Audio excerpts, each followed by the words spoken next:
Making credible threats did not come naturally to me, but lately I'd become worryingly good at this. Or I have to kill her. My ultimatum hung in the late morning shadows of the old sitting room, on a dingy winter's day. A self-directed expression of horror. An admission to myself of what I had to do.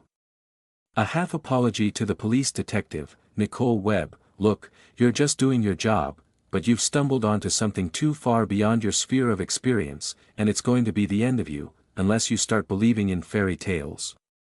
Perhaps she read the certainty in my voice. Maybe she used that detective experience to deduce that I'd committed murder before. Or more likely the whole being bound at wrists and ankles thing did the trick. Nicole Webb took my words as very credible threat indeed. Hey now, she said. Her widening eyes betrayed her struggle to stay in control. She raised her wire-bound hands and wet her lips. You've already got me exactly where you want me, you can make any demands you like, any deal you want, and I can't say no, right? I can't say no. This doesn't have to end poorly for any of us, does it? There's a dozen better solutions we can come to, before doing something you can't take back. I know that. My thin resolve buckled under Nicole's obvious fear. I don't have anything against you, I don't want to make you suffer. I need you to not exist. Ah shit. Twill grimaced. Heather, are you serious? What do you think? I tried to snap at her, but my words trickled out, slow and cold. What do you think happens if we let her go, Twill? You think Felicity will be able to help Evie if we're all in a police station holding cell? You think we'll be able to find Rain? The detective here can ruin everything. Twill grit her teeth and cast about. Yeah, but we don't have to murder her. Yes, listen to her, Nicole said, wetting her lips again and speaking fast this time. I understand you're panicked, you're in a corner, you've got this personal crisis going on, but the last thing you want on your hands is a dead police officer. I wasn't lying about bodies being hard to hide, it's exceptionally difficult. Plus you'd have to find my car and get rid of it, and there's a paper trail at the station that points to this house. If I go missing, my colleagues start following leads. We already found your car, I said, looking down and picking at the threadbare carpet. Why am I even talking to you? Nicole swallowed, loudly. Look, Heather, you seem like a reasonable person, and you too, Twill, and Nicole's eyes went over my shoulder. I'm a secret, Lozzie said. Okay. Look, nobody here has to get arrested, not today, not tomorrow, not a year from now. None of this has to go anywhere. I can pretend I didn't see anything. She managed to pull a smile, shaking beneath the surface. If I've got a choice between being a bent copper or ending up in a landfill, I'll choose being a bent copper every time. I'm not a superhero, yeah. I'm just doing my job here. I'd like to go home at the end of the day. I squeezed my eyes shut and hunched over, curling up around the dull ache in my stomach muscles and the tighter ache in my heart. I had to do this, but I couldn't. Homicide in self-defense, or murdering a real monster in Alexander Lilburn, or even killing those who would send me back to the eye, those I could do. Threatening Catherine Gillespie with death, a woman who deserved at least life in prison, that cost me no sleep. For those things I could find justification somewhere in my messed up little heart. This? A bystander was pleading for her life. She had nothing to do with those who wished me ill, no responsibility for anything that had ever happened to me. She spoke perfect sense, but I was going to send her outside, to die alone and unmarked in an alien place. You're too much of a risk, I hissed. It's impossible. Twill, Lozzie, please leave the room, shut the door.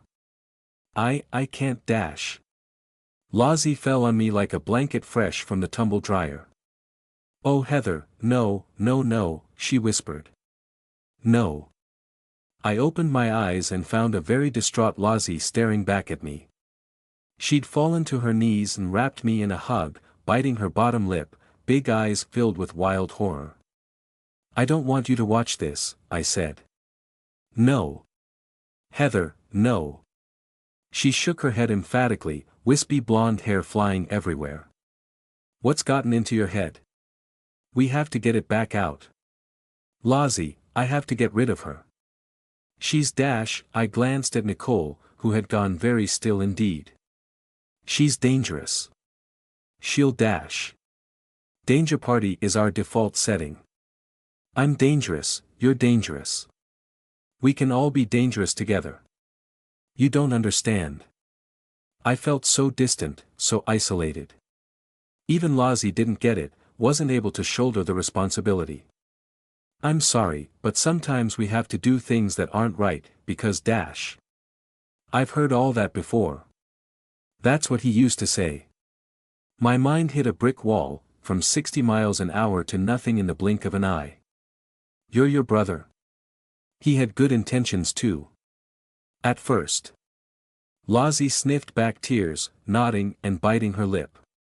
I shook my head, still clinging to this false resolve. You're the one who asked me to dash. I couldn't finish. You're the one who asked me to kill your brother, Lozzie. You began this, didn't you? I'm sorry, she squeaked. You shouldn't do it when there's other ways. Not an instruction or a demand, not even a suggestion. A halting, confused question from a girl who didn't live in this reality 95% of the time, and it made more sense than all my justifications. One should probably not kill people, if there's any other way. Drawing back from the edge was harder than approaching it. I'd convinced myself that being a leader meant making tough choices, just like Rain, but I'd gotten it all wrong. All turned around. I hiccuped once, and hugged Lozzie back. Since when are you my moral compass? I said, sniffing back tears of my own and half laughing. Lozzie sobbed once into my shoulder, little hands pressing at my back. I'm meant to be the normal one around here.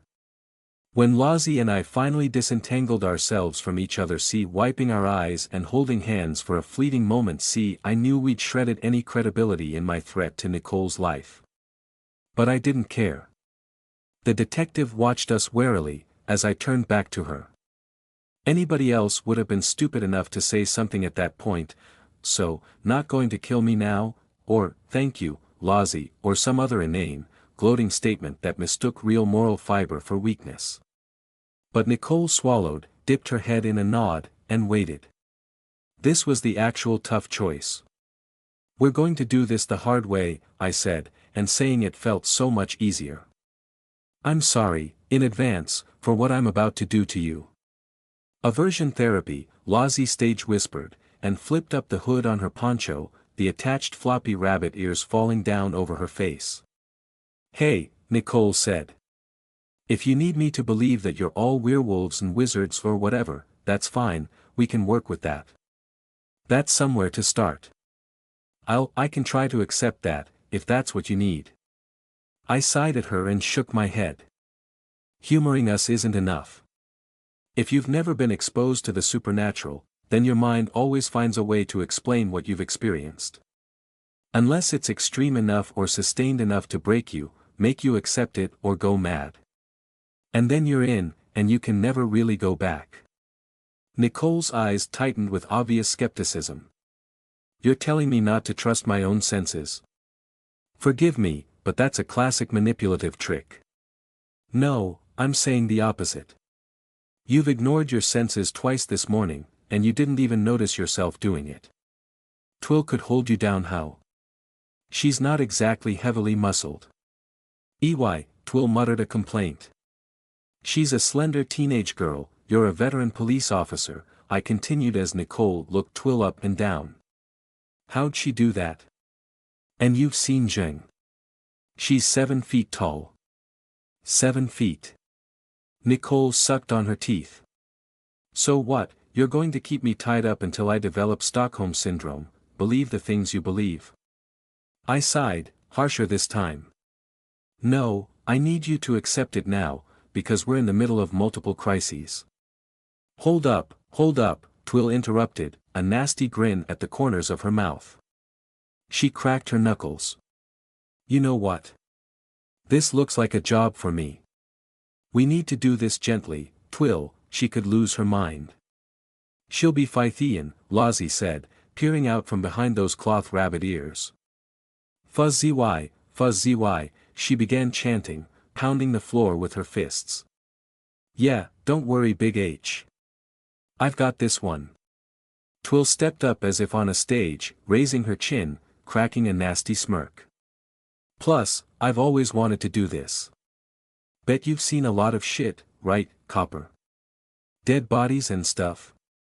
Gunshot wounds. Car crashes. Nicole looked to me and Lozzie for help as Twill rolled her shoulders and took a deep breath. Yes. I've seen my share. Where is this going?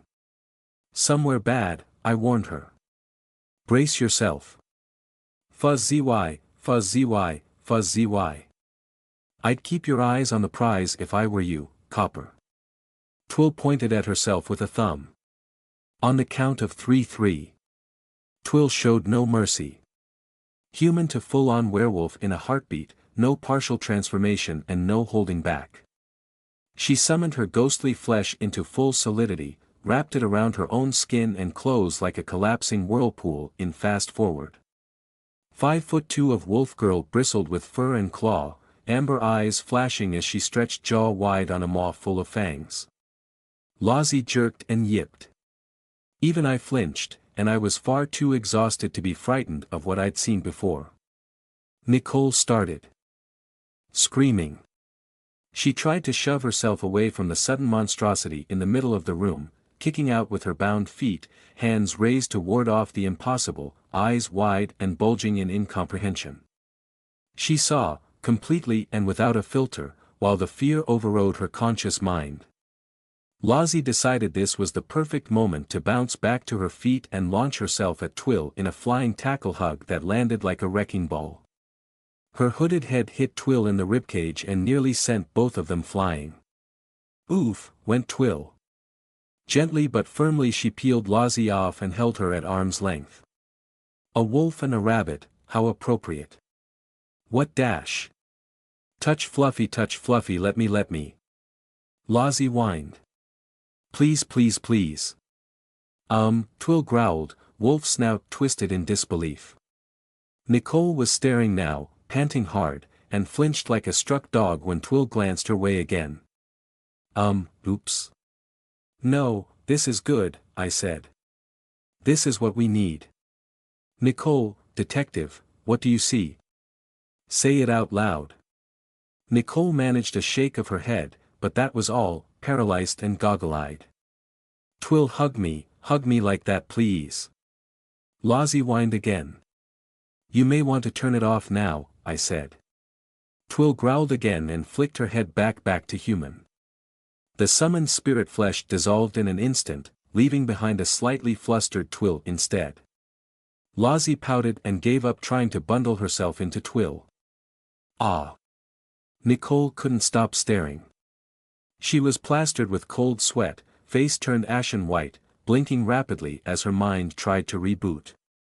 Her mouth worked as if trying to speak, but no sound came out, shaking her head back and forth in a gesture of hopeless repeating denial. Detective? Nicole? I tried, but she just kept shaking her head. Twill, are you certain nobody's ever seen you like that in public before? She shrugged. Like, from a distance. They probably just assume I'm a big dog or something. You're so fuzzy, holy shit, please, Lozzie said. Please I want. I'm not a petting zoo, Twill told her. You could be. What dash, Nicole managed, and we all looked at her. She kept trying to look away from Twill, her head moving as if to make eye contact with me, but her eyeballs refused to obey, locked onto this source of contextless threat. What was that? A werewolf, I said. The wrong thing to say, apparently. The word werewolf acted as a catalyst.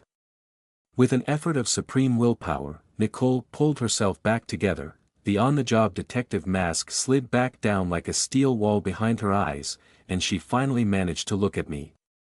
There's no such thing as werewolves, she said. You just saw one. Twill said, outraged. Yes, I know it's completely ridiculous, I said. I reacted in much the same way, and I already knew about magic and monsters. Werewolves are just silly, right? Yes. Nicole snapped. Yes they are. Oi, I'm standing right here. Twill put her hands on her hips. Nicole flinched as she looked at Twill again, as if expecting to see something other than a mildly grumpy teenage girl. That was a trick, she said. It had to be. With mirrors, or a projector. You people are a cult and you're trying to convert me. Detective, I said. You're denying the evidence of your own senses. Nicole stared at me for a good 5 seconds, then back at Twill. She shook her head. Werewolves don't exist. God damn it, I whispered. No. No, thank you, no. Nicole swallowed hard and took a deep breath. Twill snorted with derision. That couldn't have been real, that wasn't real. Werewolves don't exist. You are not a werewolf, you're a con artist, you dash. Twill transformed again. No warning this time, fake countdown or otherwise, though she was prepared for Lozzie, catching the smaller girl's flying hug in mid-leap with one arm. Nicole started screaming her head off and increased in volume when Twill reached for her. Failing, kicking with her bound legs, one misaimed strike thwacked Twill full in the snout. The werewolf jerked back, growling. Twill, stop it, I snapped. The neighbors are going to hear her. Twill growled again but dismissed her transformation, the flesh leaving her in slow wisps of pneumosomatic matter. She raked her fingers through her curls and rubbed at her face where Nicole's shoe had connected with her jaw. Ow, shit. Don't do that again, the detective shrieked at her. Don't do what, huh? Twill sneered. Thought I wasn't real. You're so fluffy, Lozzie said. Heather, isn't she so fluffy? She can be, I admitted. Aw come on, she's so cuddly and fluffy. Lozzie blinked at her. Don't you want to touch too? Lozzie, I do adore you, I said. But your standard for what's frightening is a little unique. Lozzie pouted. It's not like I was gonna bite you, Twill grumbled. Let me go. Okay. Nicole repeated. You've made your point, okay? Twill, maybe wait in the front room for a minute, I said. What? But I didn't do dash. Please. Twill huffed and shook her head, but made the compromise of stomping over to stand in the doorway with her arms crossed.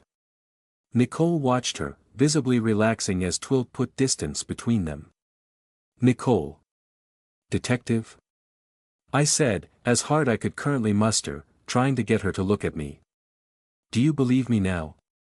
She hesitated, trying to say no, unwilling to say yes. You could be doing something to me. I'm drugged. Or. I sighed and put my face in my hands, then took a deep breath and sat up again, straight as I could with all my aches and pains. I'd made my decision and we had to keep going. Lozzie, would you do me a really big favor, please? I'm sorry to ask, but I'm too fragile and exhausted to do it myself right now, I had to sort of overuse things earlier. Lozzie took her hood's bunny ears in her hands and flapped them at me. Anything. Would you send an object outside in front of our guest here? You can use a spoon from the kitchen, or something. It doesn't matter what, nothing important though, obviously. Lozzie made a sound like a confused bird. I'm sorry, I know, well, actually, I don't know. It always seems easier for you. What are you two talking about? Nicole demanded. Send what outside where? I can't do that. Lozzie shook her head. I blinked at her, lost for a second. I am sorry, what? I mean, I can't do that. I can't move stuff. You can, Heather. Why yes. I frowned at her, confusion increasing. Was I losing my mind? You can't. No. Only people, and the Cammy of course, but they're like people too. Dead matter doesn't go anywhere, unless I'm holding it when I go. She smiled at me as if this was the coolest thing in the world. Clothes come with people, and stuff in my pockets, and I've never figured out why that is but just stuff. Nope. You can do that, Heather. Serious? Yes, I can. We came to this by different ways, didn't we? I muttered to myself, no time to analyze this now. Lozzie smiled and nodded. I suppose I'll have to do it myself then. Sorry, Lozzie said, and she did genuinely look it. That's okay, it's not your fault you're less messed up than I am. Twill, would you please fetch me something expendable? Right you are, boss, Twill muttered under her breath, more sarcastic than serious, and stomped off to the kitchen. She returned a few moments later with a cardboard tube from a roll of paper towels which I suspected she'd fished out of the bin and a grimace on her face. Twill. What's wrong? I asked as she handed me the cardboard tube. Your big friend is making a right mess in there. Like never mind. My stomach lurched. She's not eating the corpses, is she? What? Nicole almost exploded. Yes, actually. I think. To be fair, she only did it once, and I think it was a heat of the moment thing. Maybe. Oh great, wonderful. Nicole looked more worried than when she'd thought I was going to kill her. I cleared my throat and held up the cardboard tube. Forget about that, please, detective. I'm going to make this vanish. Oh yeah. And then pull rabbits out of a hat. I'm already out. Lozzie chirped, fiddling with her floppy rabbit ears again. And out. It's not stage magic, I said, exasperated and at the end of my patience. I don't know any stage magic. Even if I did, look at me, look how tired I am. Where exactly can I make this tube vanish to? Up my backside? I'm wearing short sleeves, there's nowhere for it to go. I'm not going to misdirect you, or make you look away, or pull any trick at all. I'm going to use something called hyperdimensional mathematics, to rewrite part of reality. I don't understand it all myself, I just know I can do it. It's a long story. Now watch. I'm watching. Nicole frowned. The brain math came rough and jagged, like walking on sore muscles and skinned feet. I was running on empty, only just able to do something this simple. A droplet of blood ran from my nose as I struggled to fit the pieces of the equation into place. A second was too long, 2 were torture, and 3 set my brain on fire. Out. The tube vanished. I doubled up around my roiling stomach and let out a whine. Lozzie didn't know what to do. She came to my side but her hands fluttered around, uncertain and confused by my pain. Slowly, panting through my teeth, I held on to the contents of my stomach, and sat up. Where Nicole managed, staring at me, at my empty hands. No. I sent it outside. Outside our reality. Beyond, into another dimension. Call it what you will. I can do it to anything, if I'm prepared to endure considerable pain. In one of the most fascinating moments of human observation in my life, I actually saw the precise moment Nicole's mind buckled. A survival strategy, that's what it was, not open-mindedness or a tendency to believe in the occult. Until now. Miss Webb had been a straight-laced, 21st-century woman, a child of the Enlightenment, the scientific method, technology, and very normal, sensible, four-dimensional maths. But her primal lizard brain knew only that she was in danger, and it would do anything to survive. Eventually, with enough evidence, it shouted down her ossified frontal lobe, and she accepted the impossible. A subtle change crossed her face, falling through incomprehension and denial until landing like a burst melon in plain fear and wonder. The evidence of her senses finally rewrote some fundamental element that kept her grounded in normal reality. If she'd been free, I have no doubt she'd have found some way to rationalize everything she'd seen: a clever sleight of hand, a stress-induced hallucination, drugs and torture. She'd have forgotten us in a month or a year, and gone back to her life. But I trapped her here forever, with us. I was ready for her to break down, perhaps weep, maybe go into a kind of shock. This was always a gamble, one she might lose. Nicole Webb was made of sterner stuff than that. The fear and wonder hardened into outrage, and she stared at me like I was responsible. Which in a way, I was. Twill started laughing between attempts to say, "What?" Lozzie stuck her finger in her mouth and made a vomiting noise. I blinked at Nicole. Okay. And with that, she was off to the races.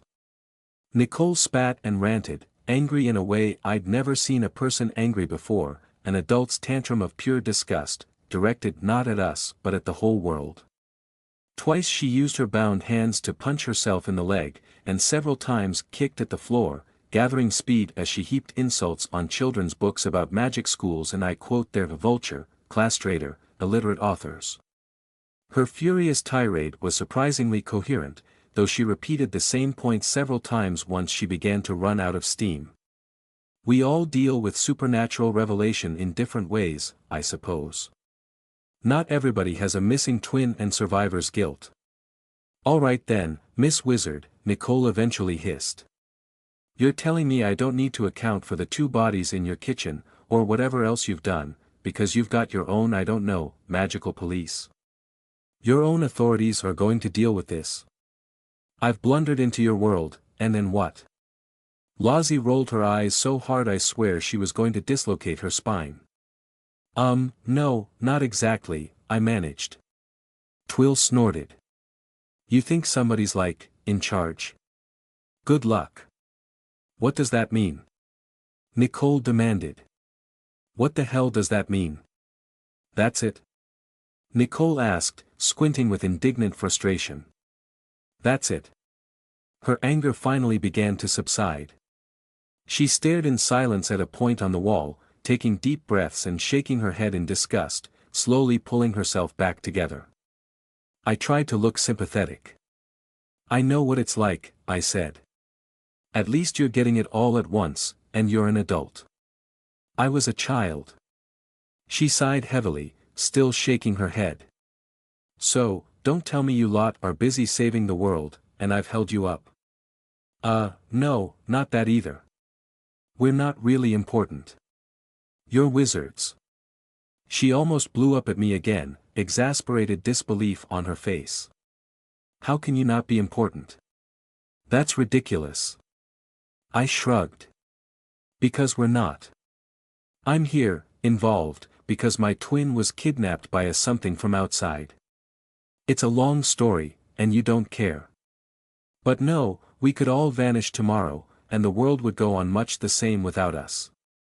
Nicole let out one sad laugh and pulled a self-pitying smile, a real smile, sardonic and grim, not the easy fake smile from earlier, not the detective smile. "Just my luck. Bunch of nobodies, hey." "Well, that's a start, we've got that in common." "Nobody's important unless they're loaded," Lozzie said. "Loadsome money makes you big." She's got her head on straight. Nicole nodded at Lozzie, and got a beaming smile in reply. "You've got no idea," I muttered. "Great. So what happens to me now?" Nicole asked. "What am I supposed to do?" "I can hardly call those bodies in if I dunno, you'll turn all the responding officers into frogs or some shit." "I hadn't actually thought this far," I said. "I didn't expect this to work." "Why were you here in the first place? Was it the gunshots last night?" "No, I already told you, it was a servitor, which really does exist, yes. The gunshots, well, the thing that got shot got up again, and it's not in this dimension anymore." "Okay, yeah, right, I forgot the whole teleported to Dimension X part." She rolled her eyes. "And yeah, the gunshots led me here, but that wasn't why I knocked on your door this morning." I frowned at her, confused. "I'm sorry." A neighbor of yours 2 streets over put in a noise complaint last night, she began, smiling with ironic detachment. Said they might have heard gunshots, but this is a nice part of Sherrowford. Nobody's going to send out a squad car out here at 5 in the morning because some old dear heard a car backfire. But your address, this address? It goes in the system, along with a half-dozen others the noise could have come from. And, what do you know? Ding! She held up a finger, bound hands together. It gets flagged, because the address is in some stupid file I've got, and this morning that noise complaint is on my desk. I think, bugger it, I wanna stretch my legs. Seems like a good excuse to swing by and see who really lives in that old house. Best case it's squatters, and I get a free baggie of weed. Worst case, it's empty. But maybe, just maybe, the occupant owns the house, and I get a lead. A lead? I asked, my mind racing through the dozen possible crimes any of us might have committed over the last 6 months. On what? Property tax fraud. What? We all stared at her. Even Lozzie was wrong-footed. Property tax fraud, I echoed. Yeah. This address? Part of a tax fraud scheme, a really old one, going back 50, 60-odd years.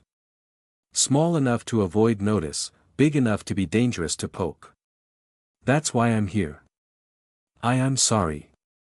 If it's I can give you contact details for the man who actually owns the house. I think. Oh yeah, is he a wizard too? No, actually. He's a lawyer, works in London. My friend, his daughter, she's upstairs right now in a sort of magical coma. We've called somebody to help her. Lawyers, great. Nicole rolled her eyes. Practically just as bad. So. I swallowed, gathered myself. Is it safe for us to untie you now? Nicole gave me a thoroughly defeated look. What is that supposed to mean? I mean you believe us, what we are, what we're involved in. The bodies in the kitchen, they're cultists, and they came here to kill us or kidnap us. That reporting everything you've seen would be a disaster, for us, for you.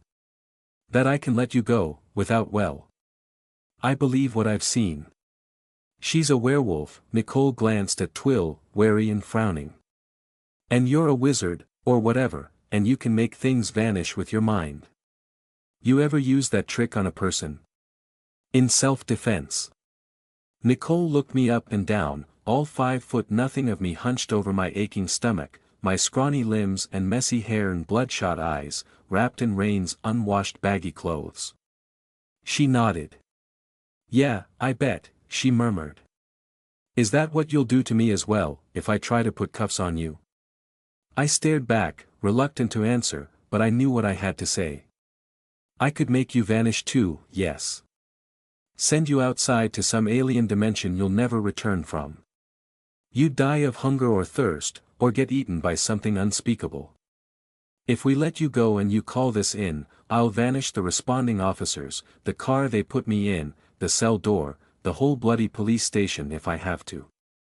Because my lover has been kidnapped by a cult, a real one, that worships something from outside, and nothing is going to stop me from finding her.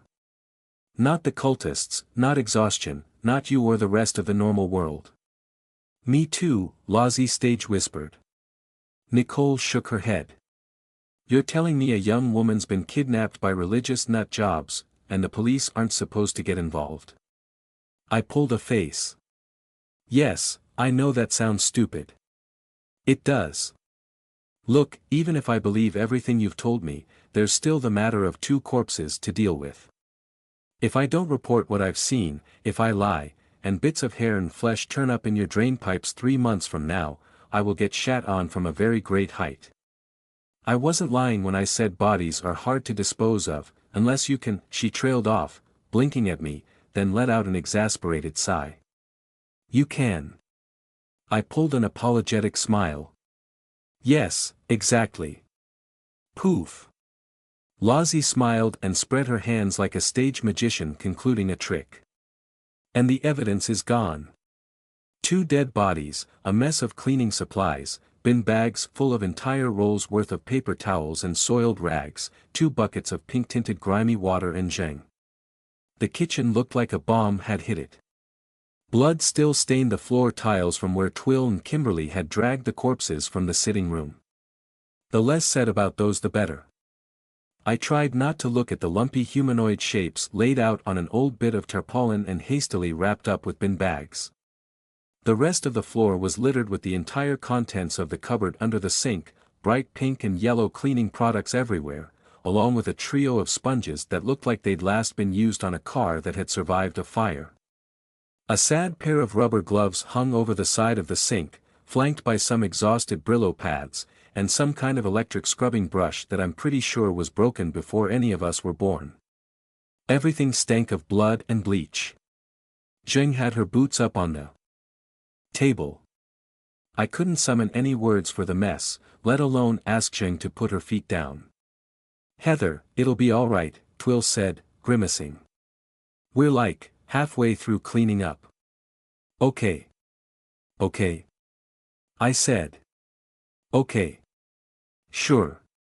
Okay. Yes."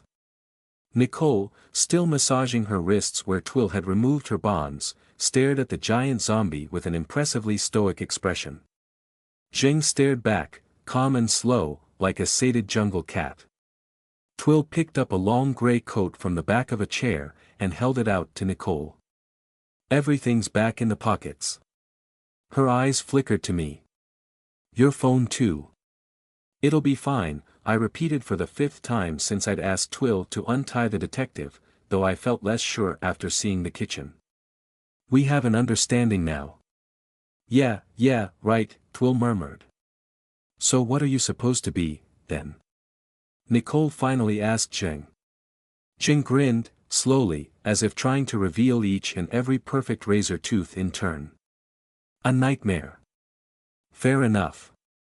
Nicole sighed and took her coat from Twill, shrugging it on and checking her pockets. She was made of sterner stuff than I, if she could ignore Zheng. Then again, she probably had a lot of experience in concealing when she felt intimidated. "It's probably best to ignore each other right now, you two," I said, suppressing a sigh of my own. "Zheng, like I said, we've come to an understanding." "I know, shaman. I was listening." "Of course you were. I'm sorry to have to ask this, but you weren't," I gestured awkwardly at the corpses in the corner. Zheng raised an eyebrow and managed to look disgusted. "A new one for her." "Shaman. I needed to ask, to be sure. The dead monkeys are spoiling with their own shit and gut bacteria." "No. You know, I think I agree with the whatever the hell she is," Nicole said, eyeing Zheng.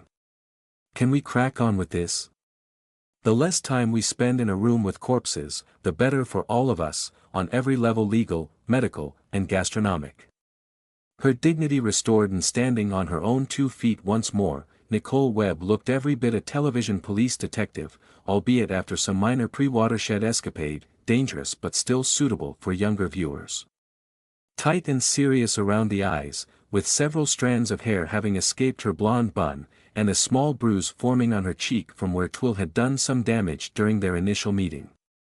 The long gray coat over the dark suit and open top button of her shirt lent her an air of both authority and distance. She wore her role in society like armor, and she'd let us in on the secret that it was rusted on the inside. "Please."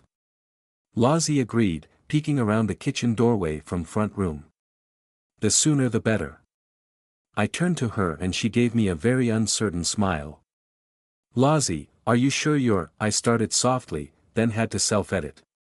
"Doing all right?" "It's okay, I'm not going anywhere, promise," Lozzie said, seeing right through to my real question. "Just don't want to see the dead people." "All right, well, we'll be as quick as we can, okay?" "Then it's time for more cleaning," she chirped. I nodded and turned back to the kitchen, and tried my best to believe Lozzie would still be in this reality when I wanted to see her. "So how does this work?"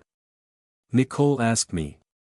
She'd stepped over to the corpses, frowning down at them through the veil of bin bags, her hands in her coat pockets. You lay hands on them and then they're just gone. Basically, yes. At least that's what you'll see.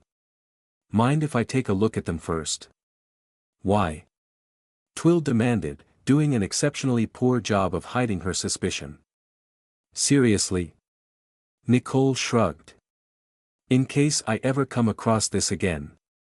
Just from what you've told me, you lot aren't the only wizards or mages or bugbears running around Sherrowford. Maybe I want to see what the wounds from a servitor look like. No objections. I don't mind, but I started. Yeah, I don't like the sound of that, Twill half growled. Twill, stop, I huffed. Twill blinked at me. What I was trying to say, Detective Webb, is that I don't mind, but the servitor that killed those men is as far as I know the personal handiwork of a woman who's been dead for a long time, the grandmother of the girl in a coma upstairs. You're unlikely to find them anywhere else. You think that, or you know that? Nicole asked. I think. Then I'd still like to have a look. She rummaged around in one of her coat pockets and pulled out a wad of pale blue surgical gloves wrapped up with a rubber band, extracted one, and wriggled it on with a snap. May I? With permission, Miss Wizard. I nodded and looked away from the gruesome spectacle. Nicole squatted down to peel back the bin bags from the lumpy, misshapen forms that had once been two human beings. Twill puffed out a long sigh and looked away too, but Jing craned her neck to watch. I knew I'd have to touch them soon enough, but the less I thought about that the better. Nicole was quite silent for a good minute or so as she examined the corpses, except for the initial moment as she turned her head and audibly suppressed the urge to be sick. I didn't blame her. Eventually she covered the bodies again, stood up, and snapped the surgical glove off her hand. Well, she said, holding the glove for a moment as if she didn't know what to do with it. She'd gone pale and waxen. You can just put that in the bin. Gotta burn it all anyway, Twill grunted. Yes. Quite. Learn anything useful? I asked. Nicole opened her mouth, closed it again, and shook her head. Wild animal. Bear. Industrial accident. I've never seen anything like that. Like they were. There's no way I can see this servitor, right? You said it's invisible. I can see it, nobody else. There's a magic circle we can use, but we'd need Evelyn to be awake. Your friend upstairs.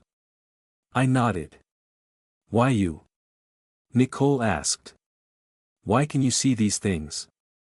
Why not the werewolf, or the other girl, Lozzie? You don't know my name, pig. Lozzie called from the front room. I sighed and gave Nicole a level stare. Because I was abducted by an alien god when I was a little girl, and my mind was violated, changed somehow, and sometimes I suspect I'm not meant to exist in this reality anymore. You are. Lozzie called. I closed my eyes and thanked her in silence. Nicole nodded several times. Fair enough. Getting rid of the bodies was both easy and difficult. The brain math was simple enough, the same thing I'd done so many times in so many different situations, complicated only by the presence of two separate objects to shunt outside, a problem I solved by conceptualizing it all meat, tarpaulin, bin liners as one single charnel mass. The difficult part was getting onto my knees next to the corpses and touching them. Lumpy, hard, cold beneath the thin plastic. I'd seen corpses too many times in the last 6 months, but I'd never touched one before. The sensation made my gorge rise in my throat. I felt ready to be sick in a whole new way. Teleporting such a large object finally broke my winning streak. I raced through the equation, slammed it into place with an impatience born of disgust and determination. The corpses vanished, cut-price death shroud and all, and I instantly doubled up and added to the mess all over the kitchen floor. Sagging, half choking, whining at the taste of blood and vomit in the back of my throat, I refused to collapse or pass out, hauling myself up to spit stomach acid into the sink. Lozzie was there a second later, little feet pattering across the kitchen toward me, holding me up. Twill was there too, arm under my shoulders.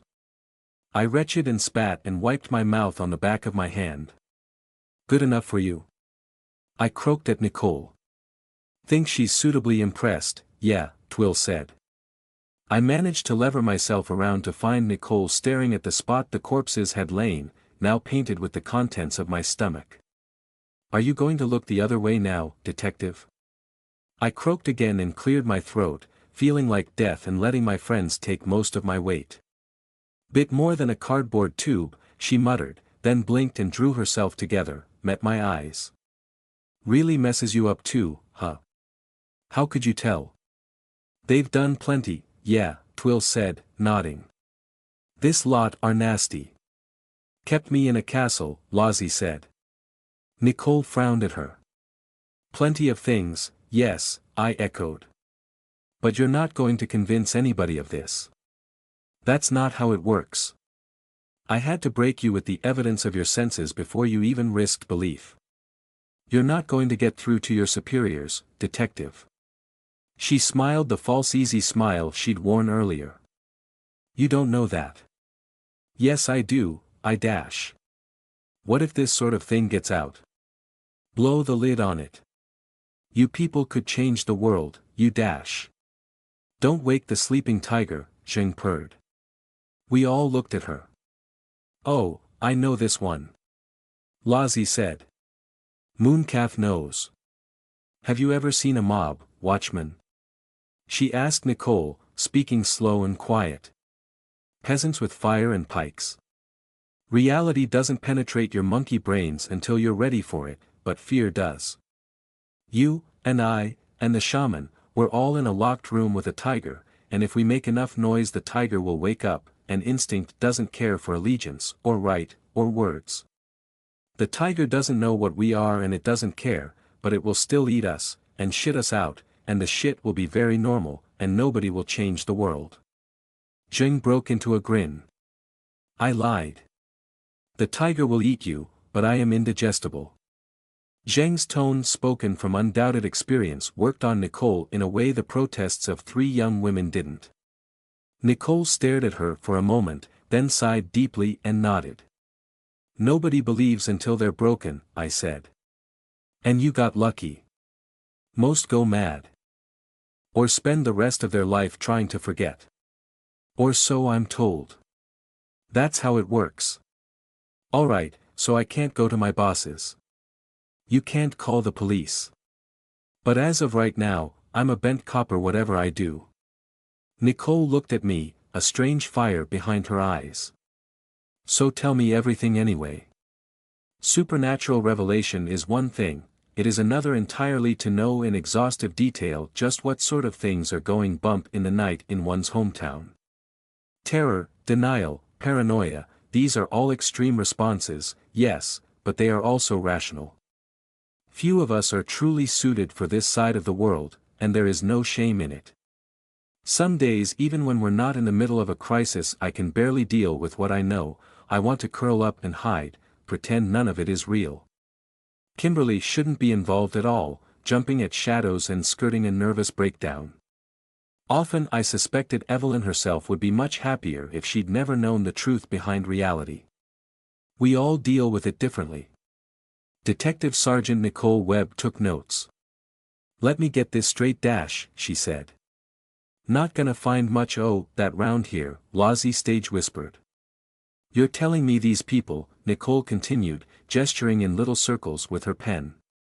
This esoteric mystery cult, right here, 21st century Britain, normal people walking around in the goddamn street, not only are they doing real magic, but they're after you. You specifically, Heather. I sighed and felt an unaccountable urge to apologize. Yes. Because and stop me here if I've missed an essential building block because you were abducted by a giant alien eyeball when you were 9, and it gave you magical powers. That's not, I sighed again. Yes.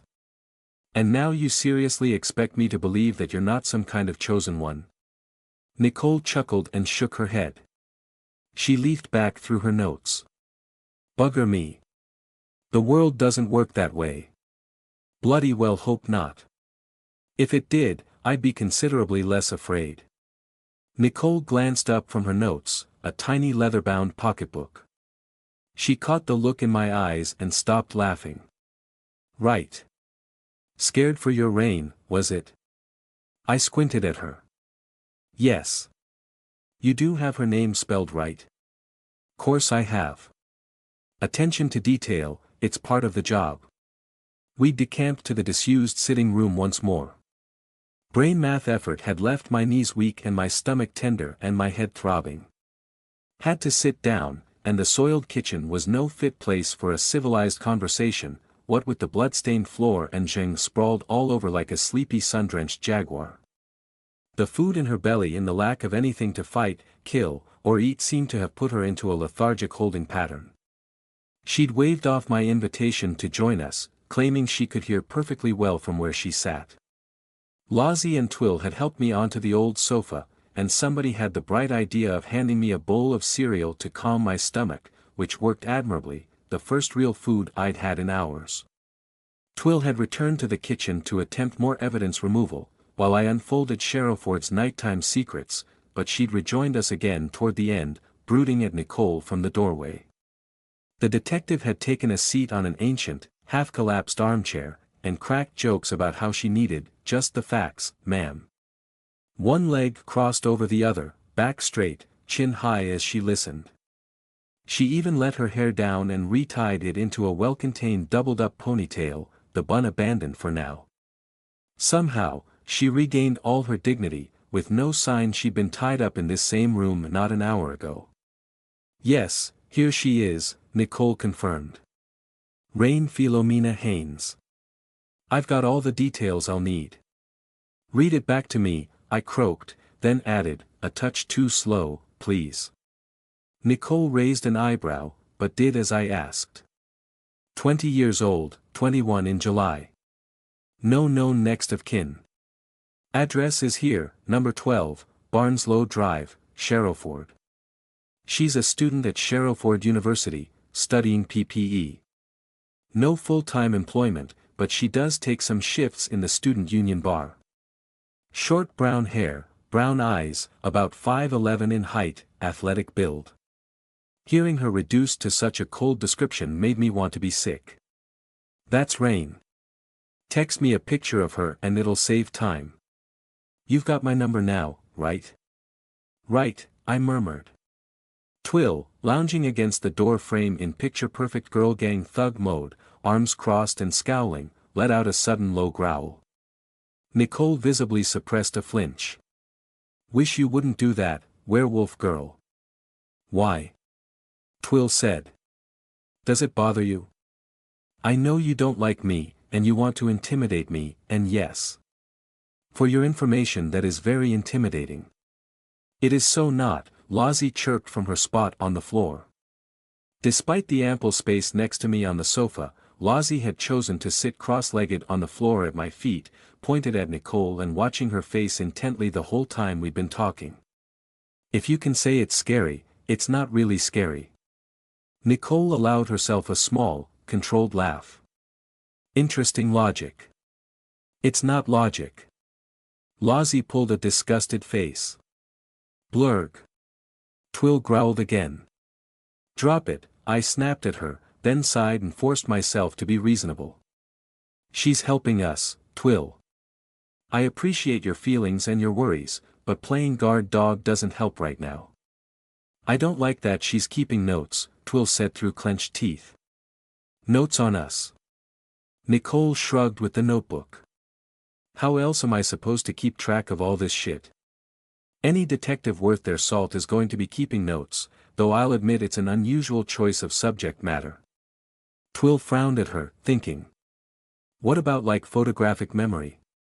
That's only on telly, I said.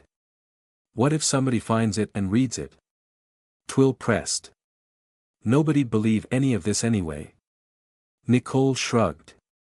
Worst case, I take a spell in the loony bin. Don't say that. Lozzie squeaked. Besides, it's not like I'm writing down your whole bloody cosmology, just things I can do something about. She tapped a page with the end of her pen. This Sarika woman, for example, I'd very much like to have a word with her, though she's gonna be hard to pinpoint. That's not exactly an uncommon name for British Indian women. Hell, I know a couple of Sarikas at the station. Your description wasn't very remarkable either. My apologies, I croaked, but Nicole ignored the sarcasm. So, not much chance of finding her.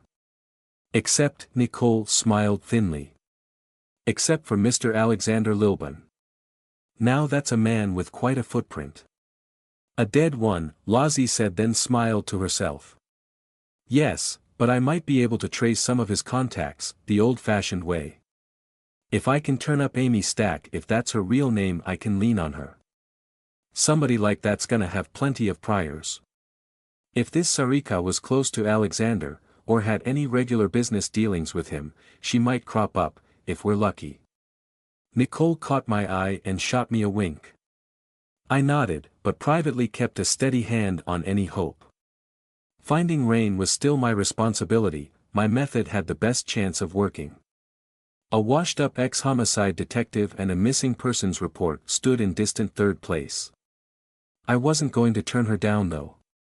Would be a lot easier if your friend here could remember more details. Nicole said, nodding toward Lozzie. If Sarika was Mr. Lilburn's girlfriend, and Lauren here is his little sister, then dash. I was in a castle.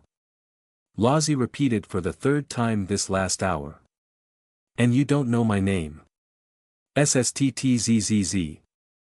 She made a zipping sound and drew her fingers across her mouth. Nicole raised her hands in surrender. All right, castle, yes, right. Bet you're glad to be out of there, Rapunzel. None of us laughed. Lozzie stared at the detective as one would at a misbehaving cat. I sighed and rubbed at the bridge of my nose. Tough crowd, okay, Nicole continued, glancing back at her notes.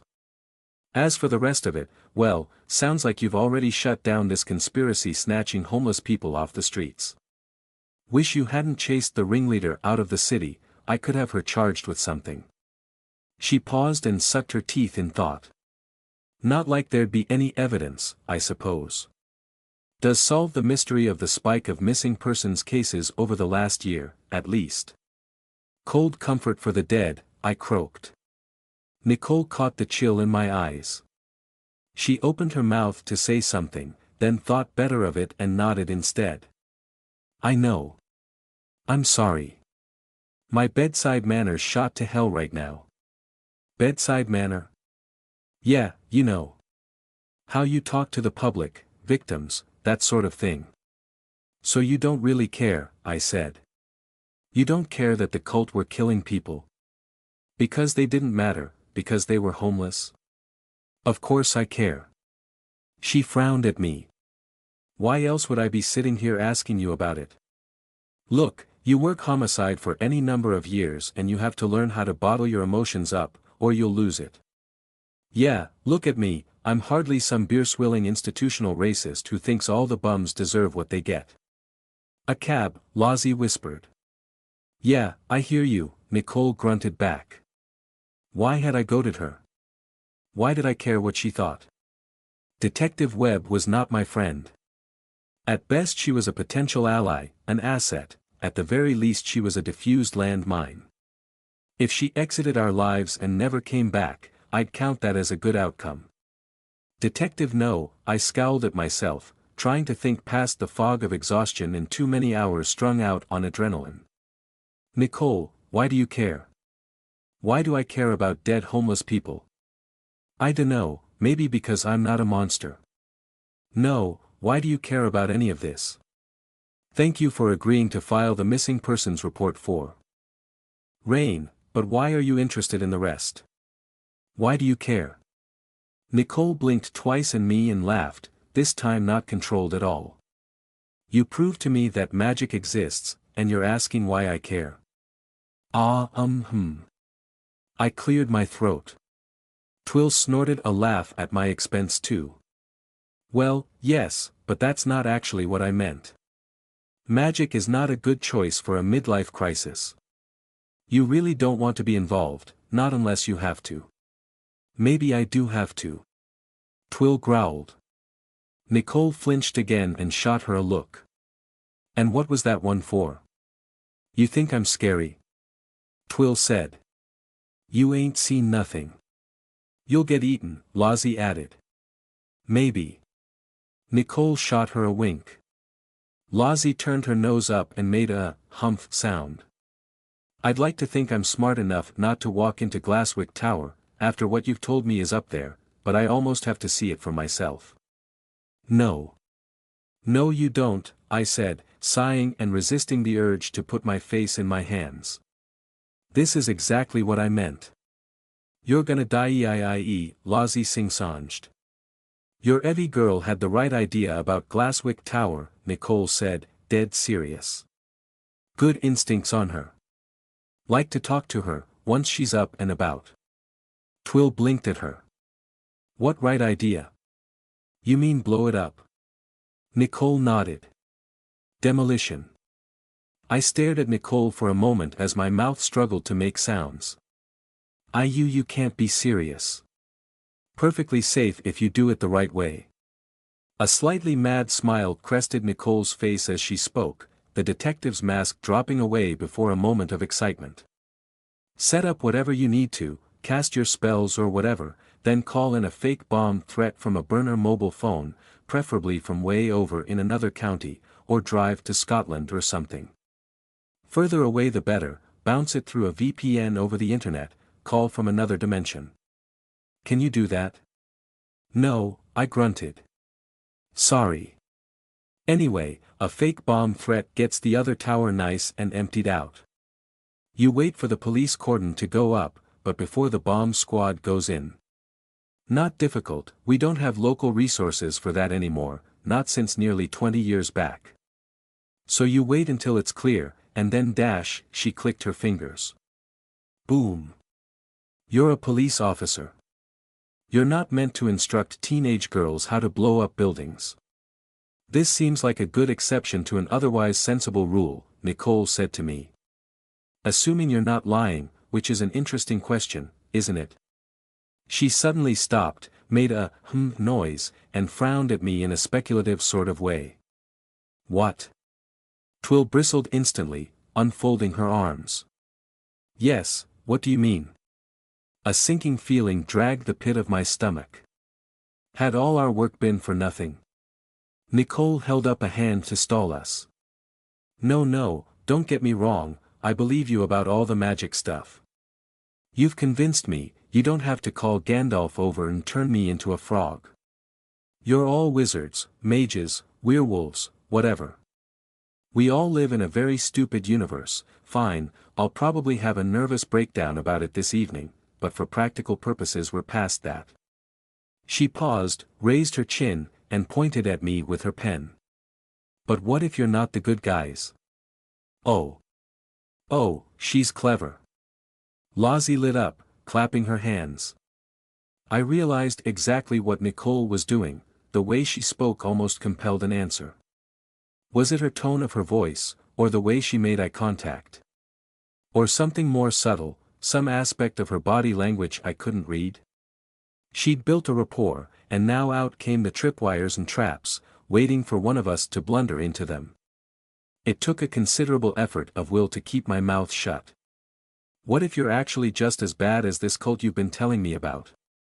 Nicole's eyes moved to each of us in turn, watching our reactions. Lozzie stuck her tongue out. Or they haven't done half the things you've said they have, and you're feeding me a pack of lies to get me on your side. Police detective stumbles into a situation, maybe you decide to make the best of it, present yourselves as the victims, and I can't verify anything. Hell, Heather, you've admitted to 2 cases of homicide, 1 murder and 1 manslaughter. I should be putting you in cuffs and taking you down the station. I watched her carefully too, with a lump in my throat. She let her last statement stand for itself, a threat or a warning, I couldn't even tell it worked as one, but not in the way she intended. Earlier, when she'd been bound and gagged, I'd leapt straight to killing her as the only answer. Only Lozzie had made me see sense. A potential was awake in me, and I didn't like it. But you won't, I said and hiccuped once. Nicole raised both hands. It's just a hypothetical. For the record, I do sort of trust you're telling the truth. For now. Hey! Twill barked at her. Twill, down, I grumbled. So, other than you three, the girl upstairs in a magical coma, Nicole pronounced those words very carefully. And the giant in the kitchen, that leaves the girl hiding in back. Didn't think I'd forget about her, did you? I frowned through the growing haze of exhaustion. What? The one with the cute hair. Short. Scared of everything. What was she, a ghost? Leave Flowsy alone, Lozzie chirped. Oh, Kimberly. I took a deep breath and pulled myself together. She's a mage, but inexperienced. She was with the cult, and we rescued her, Twill growled. Didn't take an animal behavior expert to read that warning note. Back off, detective. Right, Nicole said at length. Rescued, I see. She's already told us about everything she was involved in, I said. Don't make things harder for her. I'm reasonably sure she has some kind of PTSD. What? Twill blinked at me. She does. Kim. Lozzie stuck her tongue out and rolled her eyes at Twill. What do you think? I asked, and Twill grimaced. I'm trained in exactly this sort of thing, Nicole said, her voice losing its edge. They used to send me into interview rooms when we had a semi-cooperative witness, scared and difficult. Soft touch, you know. I might be able to get her to talk about things that you haven't. Absolutely not, I said. Not now. She's working. Nicole acquiesced with a nod. Maybe some other time. She puffed out a breath, tucked her notebook back into her coat pocket, and stood. Suppose it's time I got back to work anyway. Sooner or later people are gonna be asking where I've got to. Just like that. Twill grunted. You're done. Just like that. Nicole shrugged. You lot are fascinating people, I'm sure, but some of us have day jobs. That is unless you want an extra pair of capable hands around, when this other wizard shows up to treat your friend upstairs. We'll be fine, I grunted, and picked myself up as well. Lozzie bounced to her feet too. If you want to help, look for Sarika. If not, if you want to go back to your life, I ran out of words, stopped myself from saying, please don't, please look for Rain, help. Better than pushing papers, she said. I like pushing papers. Nicole laughed. Then you're in the wrong vocation, aren't you?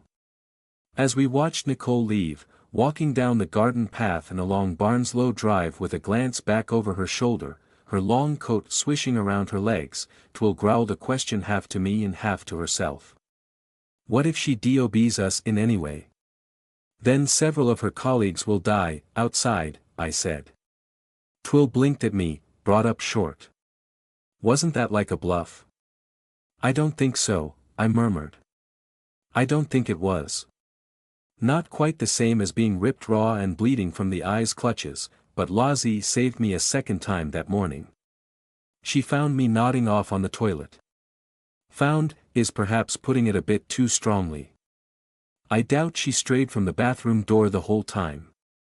She probably heard me sit down, heard the sigh escape my lips, and the long silence as my prediction came to pass. As soon as I relaxed, all the exhaustion of the last 12 hours came rushing up to overwhelm me. Heather. Heather. I blinked awake to the sight of Lozzie sticking her head around the door, her poncho's hood hanging down with her hair, elfin face peering at me. I inhaled sharply and sat up from where I'd been drooping. Loz, what dash, I blinked, bleary-eyed, breathing too fast, feeling 100 times worse than when I'd stepped into the bathroom. My head was throbbing and my chest felt fragile as thin porcelain. Lozzie, I'm on the toilet. I know. I knocked. I blinked at her and put my knees together, self-conscious despite Lozzie's complete lack of embarrassment. Your eyes were closed, she said. They were. Let me finish, okay? Please. Lozzie pulled a pouting careful thought. You need sugar, she announced, and promptly shut the door again. I heard her patter across the hall and tumble down the stairs in a staccato of footsteps. Getting myself moving again was more of a challenge than I was up to. Part of me seriously advocated for more sleep right here. I hadn't felt this drained in months, not since my last and, God willing, final bout of nightmares sent by the eye, the grinding sleep deprivation that Rain and the fractal had finally banished. Too much had happened since last evening, between the home invasion in Wonderland, Zheng and the long walk home, our uninvited guest and my unconscionable knee-jerk solution. I'd pushed brain math out when I knew I shouldn't, and I'd finally run down all the adrenaline in my body. Now, I was ready to drop. Couldn't even finish up properly in the bathroom. For a long time I just stared at the wall, a limbo state like being ill in bed, unable to move but unwilling to sleep. As I dried my hands, I put my forehead against the cool surface of the wall and closed my eyes. A moment later the bathroom door opened again, but I couldn't summon the energy to respond. Heather? Lozzie ventured a few seconds later. Is that comfy? She asked. No. Then you shouldn't do it. One of her hands found my head and gently patted my hair. Just a moment. Just rest for a moment. I'll be fine. Lozzie chirped with agreement, then took my hand in hers and gently peeled me away from the comfy sleeping spot on the cold hard wall. I grumbled, but allowed her to guide me the few paces out of the bathroom and across the creaking hallway floorboards, though I drew the line when she tried to pull me into my bedroom. No, I need to stay on my feet, I said, blinking and trying to rouse myself. This Felicity woman will be here soon, I can't rest. Yeah, okay. Lozzie lit up with her bouncy smile and held a bottle out to me. A neon blue energy drink, one of Rain's, the label proudly declaring how much caffeine it would dump into my bloodstream. I hadn't actually expected Lozzie to agree, let alone egg me on. I was so used to Rain seamlessly coaxing me into looking after myself, that for a moment I didn't know what to do. Then I accepted the bottle, twisted the cap off, and took a deep, glugging drink. Wiped my mouth on my sleeve. Burped. Thank you. Can we get coffee? Coffee would be divine right now. Lozzie pulled a big wince. Kitchen smells of blood. I can make coffee. I'll need to take a shower before all this is over anyway. You don't have to follow if you can't stand it. Lozzie nodded thankfully. Keeping safe distance, hands inside, mind the gap. And make coffee I did, 2 mugs of it one after the other. The first lukewarm and downed without pleasure, the second hot, extra strong, loaded with sugar and little regard for what this concentration of caffeine was doing for my health. I had to keep my head together, deal with Felicity, and then find the reserves of energy to locate Rain. Shaving a few years off my life was a small price. If I'd never met Rain in the first place, I was certain I'd have been dead by 30 anyway. Lozzie stayed safely in the front room while I brewed what she called my go-faster bean juice, and I didn't blame her. Twill was still trying to clean up the worst of the mess, but she'd obviously reached the end of her motivation. Getting blood off a slate floor was harder than it looked, let alone figuring out what to do with all the soiled sponges and rags, especially when one had to contend with a 7-foot mouthy demon trying to bait you into accepting a duel. I am doing no such thing, shaman. It is not bait. Save for it for when we're not in the middle of a crisis, perhaps. I said. That's just a suggestion, by the way. Jing grumbled, stretched, and crossed her ankles on the table. At least she'd finally taken her boots off. Maybe help Twill clean up. I shot back over my shoulder, as I carried my coffee into the front room, eager to get back to Lozzie. That precipitated another sniping match between Twill and Zheng. If I'd been less tired and less focused, I probably would have intervened, but something in Zheng's body language told me she was only playing now, like an older cat toying with a younger one. She didn't ripple with the tension of real violence, all her musculature exhibited an economy of motion, a bone-deep relaxation. Lucky her. Zheng didn't care, not really, not in the way we mere monkeys did. When I stepped into the front room with my coffee, Lozzie was gone. No mistaking her absence from the soft shadows, no place for her to hide even among the piles of old boxes, no wispy blonde hair or the light touch of her feet crossing the floorboards. Her absence woke me more than any amount of caffeine. Loz, my voice came out strangled. My heart stopped. My eyes felt wet. She'd gone. She'd gone again. I couldn't believe the pain, more sharp and sudden than I'd expected. Lozzie. I'm up here. A hand poked out from around the top of the stairs, and Lozzie came pattering down. This house has the best windows, but they're all in funny places. Why is there one at the top of the stairs like that but none next to the front door? You can't see who's creeping up on you. It's really silly. It's like the house was built for things except living in. Which makes sense, right? It's a magician's house, isn't it? Heather. Heather.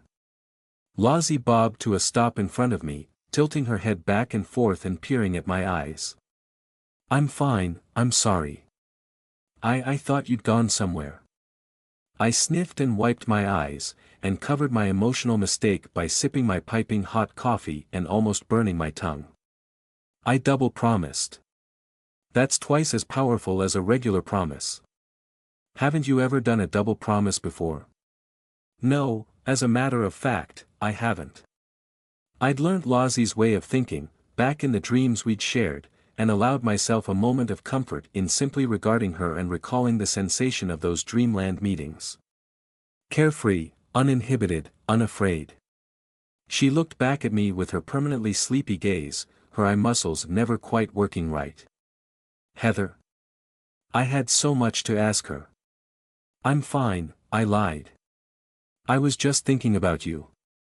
Another bouncy smile leapt onto her face. I think about you a lot too. So many questions dash. To ask dash. You. I blinked at her in shock as we finished each other's sentences. Lozzie giggled and bit her lower lip, then flipped up the hood on her poncho and waggled the attached rabbit ears. I have to admit, that was a little bit creepy, I managed. No. No, not creepy. You're not in my head somehow, are you? No. We just know each other really well, I think. Of course you have lots of questions, I would. I do. But you dash. Want to dash. Keep them practical dash. For now. Yes. I clamped a hand to my mouth, as if trying to catch my own words. Lozzie giggled. Maybe don't do that again. Please. That's. You did it that time, though, she pointed out. I did. I did, yes. Okay, no, that's not normal. You mean Rain and you never finish each other's sentences? Sometimes. Not like that. But you have sex together. She's in your head more than I am. I'm just really good at not thinking, and that means I can think your thoughts too. There's no magic to it, I promise. I gave up and took a long swig of coffee instead. Deciphering the inside of Lauren Lilburn's head could wait. She was right, I needed to stick to practical questions. The dreams, where she'd been all these weeks, her contact with Maisie, all of that could wait. Lozzie, what was that thing you used to save me from the eye? The night? Oh, yes. That's what I should call them. Lozzie bounced on her toes and clapped her hands together in delight. Didn't it look cool? And it worked, which is the really important bit, yes. Doesn't matter if something looks cool if it breaks, but Lozzie's frowned in difficult thought. She bit her lip. I suppose he did break, in the end. He did. I stammered, lost for a moment. He. Lozzie nodded. Wasn't it cool though? I tried to picture the shining apparition in armor, but it proved difficult. Mostly I remembered the eye's tentacles inside my mind, and that brought a wave of nausea up from my guts and made my heart rate spike, until I closed my eyes and forced it down. All I could recall was an impression of living steel animated by lightning. I was a bit preoccupied at that particular moment. You were, yes. I'll want to show you all the rest of them, but we can't get to them right now. There's more of them. Wait, Lozzie, back up. You made that thing. She nodded, then shook her head. I made the shells, but the cami inside want to help, because I'm me. I told you I'd get help, and it worked. One alone is sort of weak though, She bit her lower lip in thought, eyes far away for a moment. My brain struggled to catch up. You made knights, with pneumosomatic creatures inside. To block out the eye, in Wonderland? Yeah. Lozzie threw both arms in the air. Praise me. I love you, I said, an unbidden smile coming to my face, despite everything, despite my best friend in a coma and my lover missing and my world crumbling apart. Lozzie let out a little poop noise as I pulled her into a spontaneous hug, giggling and hugging me back. When I let go I had to wipe my eyes on my sleeve. Couldn't let myself think about Maisie right now. Couldn't let myself hope. Focus. Can you? I struggled, swallowed. Can you bring one of those knights here? We need everything we can get to save Rain, every little no. Lozzie's stage-perfect wince made her answer crystal clear. They don't work up here, they fall apart. Like a deep-sea fish brought up to the surface, they'll just plop. She made a popping noise with her mouth and spread her hand out. Sort of like me, you know. She giggled, nervous and awkward all of a sudden. And I can't get outside right now anyway, not with Mr. Hansy whenever we try to leave. Yes, that's a good point. I nodded, putting the issue of Lozzie's Knights of the Spooky Table to one side for the moment. What about Tenny? You said dash. She'll be fine. Lozzie chirped. She'll be out of the cocoon in a couple of days, I think, but it might be longer because she stayed in larval form too long and absorbed way too much information. I don't know what that does. She stopped an actual question. Neither do I. I tried. Lozzie, I can't do the things you can. I can't manipulate spirits. She pouted. It's not manipulation. She's growing. Okay, so what's going to come out of the cocoon? Lozzie shrugged, then frowned at me in sudden strange worry. You did treat her nice, didn't you? Yes. Yes, I think I get the idea. I cast my mind back to when Evelyn had trapped Tenny inside a magic circle, and decided not to mention that. I took another swig of my almost empty coffee, and realized my hand was shaking. I knew what I had to ask, and how it was the first step on a long chain that might lead me down to dark places, failure, or worse. Lozzie, I'm almost afraid to ask, actually I am afraid to ask. Very. You said you might have an idea about how to find Rain. Lozzie nodded. She swept one arm back to indicate the front door. We can just ask. Ask who? The Cami, who else? Oh. I actually tried that this morning, and they ignored me. Lozzie made a sound like a surprised chimpanzee. What? Why? I don't think I'm very popular, I said in lieu of a real explanation. But I am. Beyond the boundary of the garden wall, Sherrowford's pneumosomatic life skittered and slithered, stalked and strutted, floated and flitted, a natural world if horribly unnatural at the best of times, carrying on as normal, while we jumped-up apes had our crises and dramas. I just hate the idea of stuff I can't see, you know. It's creepy as shit, Twill said, staring at Lozzie out in the middle of the road. Trust me, seeing doesn't make it any less creepy, I replied. Huh. Twill walked a few paces along the top of the garden wall, keeping level with Lozzie.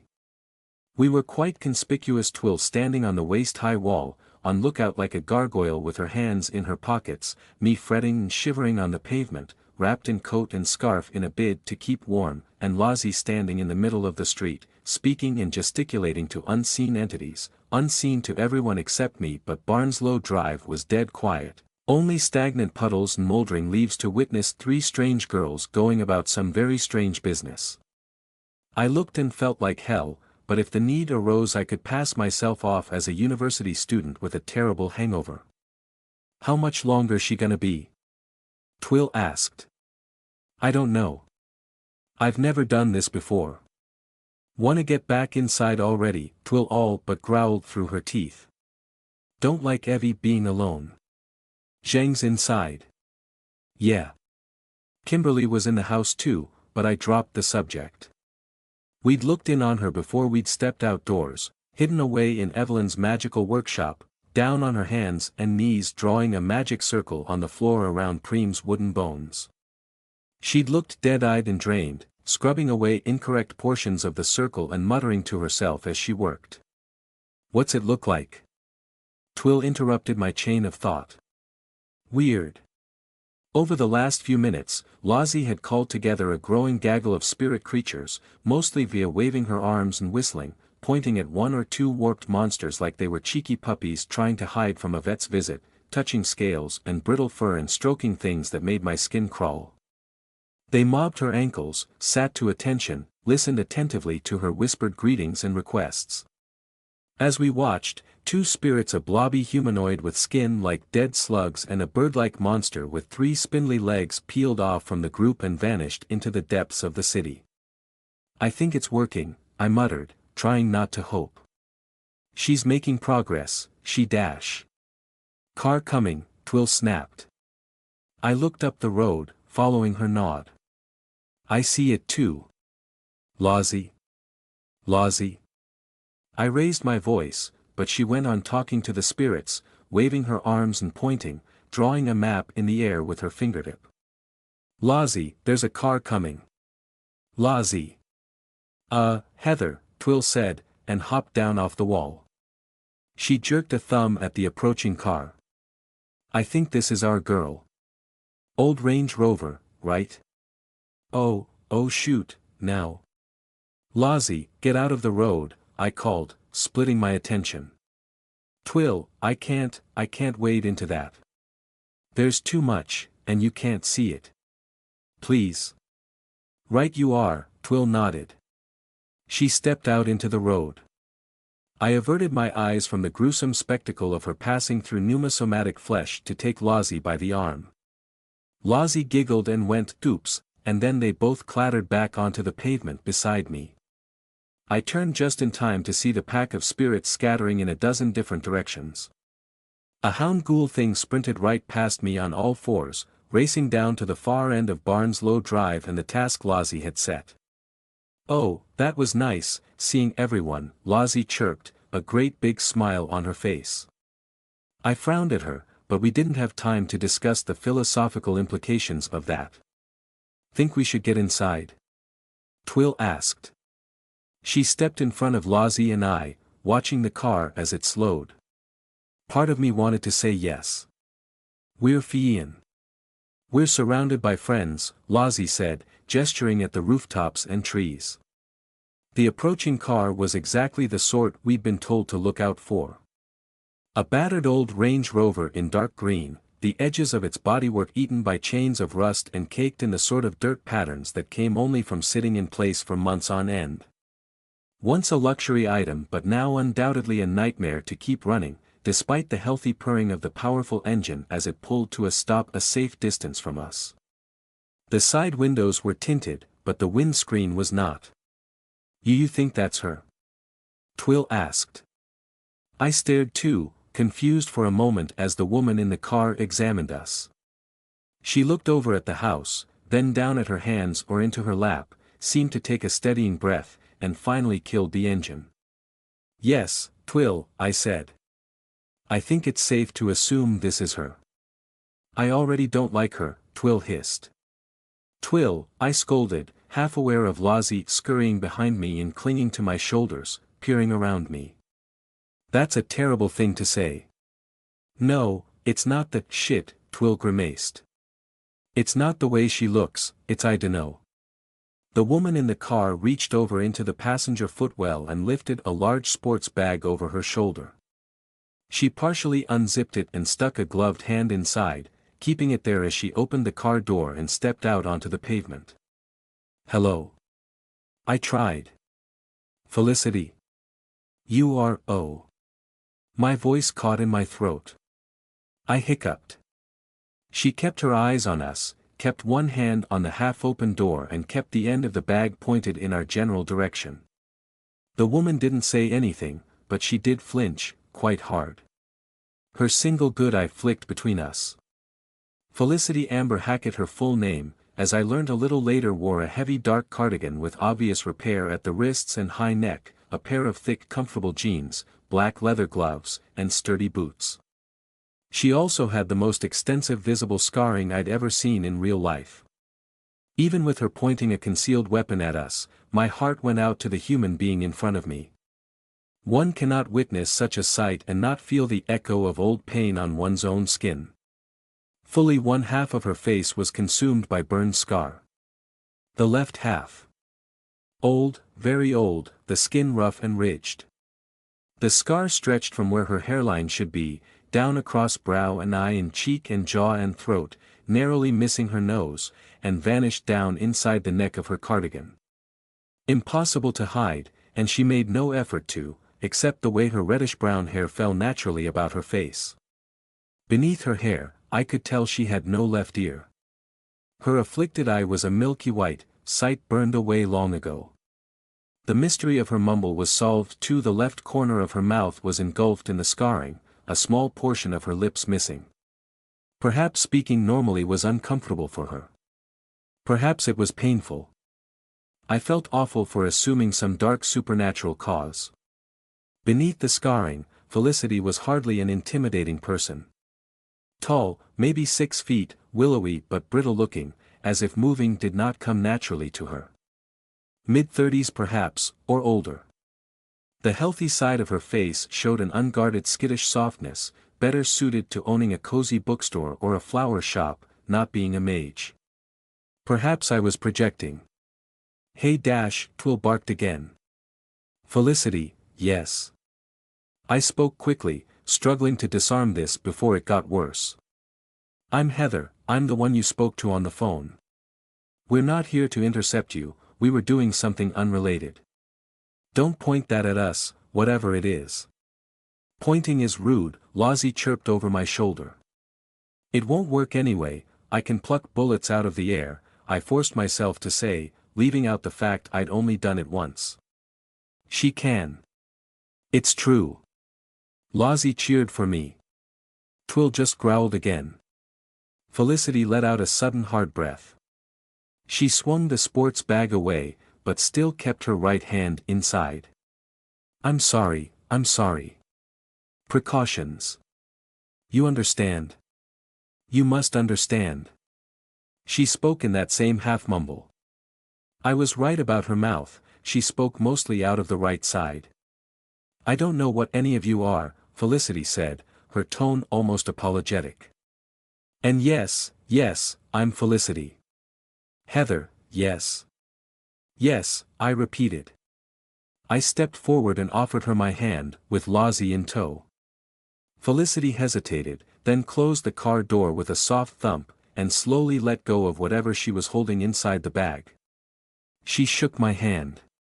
Strong grip. This is Lozzie, she's. You have really nice eyes, Lozzie said. Her tone left no room for doubt as to her sincerity. A genuine compliment. Felicity blinked at her. It's complicated, I said. And this is Twill, she's a werewolf, so you were probably right to point a gun at her. Hey. She only bites on command, I said. Twill spluttered. I take it this is the place then. Felicity glanced sidelong at the house. It does look the part. Very say. I nodded. Yes it is, and it does. Thank you for coming. She stared at me, and swallowed. I have to warn you first. She struggled for a moment, wetting her lips and casting about at the three of us. Just you three? 3 kids, is that it? We're all adults here, I said, leaving out the issue that I actually didn't know Lozzie's real age. Damn right, Twill grunted. And we should get inside, I said. Because I've had an incredibly stressful morning and it's very cold out here. And Evelyn is waiting. Of course she is, of course, I'd love to see her, Felicity let out a long sigh and raised a gloved hand. Listen, this is very important, before I step foot in that house. She paused and glanced back at her car as if expecting to see something there, before turning to us again. While I'm here, regardless of how long, if it's 3 hours or 3 days, if you see a little girl, dressed in black, don't approach her, and don't talk to her. What? Felicity struggled, deeply uncomfortable. It's something that follows me. I stared at Felicity, at her guilt and self-horror, her awkward discomfort. This is the thing I heard on the phone. When Evie called you months ago, yes. Felicity nodded. Only while I'm present in the building. The house is warded, I said. I don't think that'll make any difference. Dangerous emotionally. Just don't engage it in conversation. It'll try to upset you, but it won't initiate unless you do. Look, it probably won't even show itself, I just have to warn you. Why didn't you mention this on the phone? I asked, harder than I'd intended. Twill was right, we didn't need more complications. That you're carrying some supernatural parasite here? Because then you might not have asked me to come, Felicity said, with an apologetic shrug. Because then Evelyn might die, without me having tried everything I can. Framed beneath the crystal eyes and waving stingers of Evelyn's spider servitor, Felicity politely wiped her boots on the doormat. Is it safe in here? She asked. You mentioned the house is warded. The spider wasn't reacting to her, not beyond an initial tracking glance as she'd passed over the threshold. Felicity followed the direction of my gaze, back over her shoulder, and saw nothing there. She gave me a silently curious look, her posture a touch more stiff than before. It's nothing, I sighed. Safe, yes. For a given value of safe. It's not impregnable to battering rams or baseball bats. If it was, then none of this would have happened in the first place. Safe from that too, while I'm around, Twill said. Yeah. Lozzie added from her position half behind me, still watching Felicity like a spooked cat. Twill's big and scary, so you better be careful. Yeah, Twill grunted. Our Twill was none too happy. She stood with her arms folded, scowling narrow-eyed at Felicity, unable to conceal her suspicions after our confrontation in the street and the unwelcome news of Felicity's mystery extra passenger. Watch out for a little girl dressed in black. What was this, the plot of a 19th-century Gothic novel? I struggled to contain my own exasperation. Yes, I said, a little too hard, and rubbed the bridge of my nose. I'm certain that right now, this house contains enough frightening and dangerous people to run off half the city. Felicity ducked her head in an awkward nod. Just being cautious. Used to being behind thick walls. I don't get out much. Yeah, no kidding, Twill grunted. Looking like that. Twill. I shot her a look of genuine outrage. Twill was usually so cuddly, I'd forgotten how hurtful she was capable of being. When we'd first met in the midst of misunderstanding, she'd called Evelyn a cripple. Twill blushed.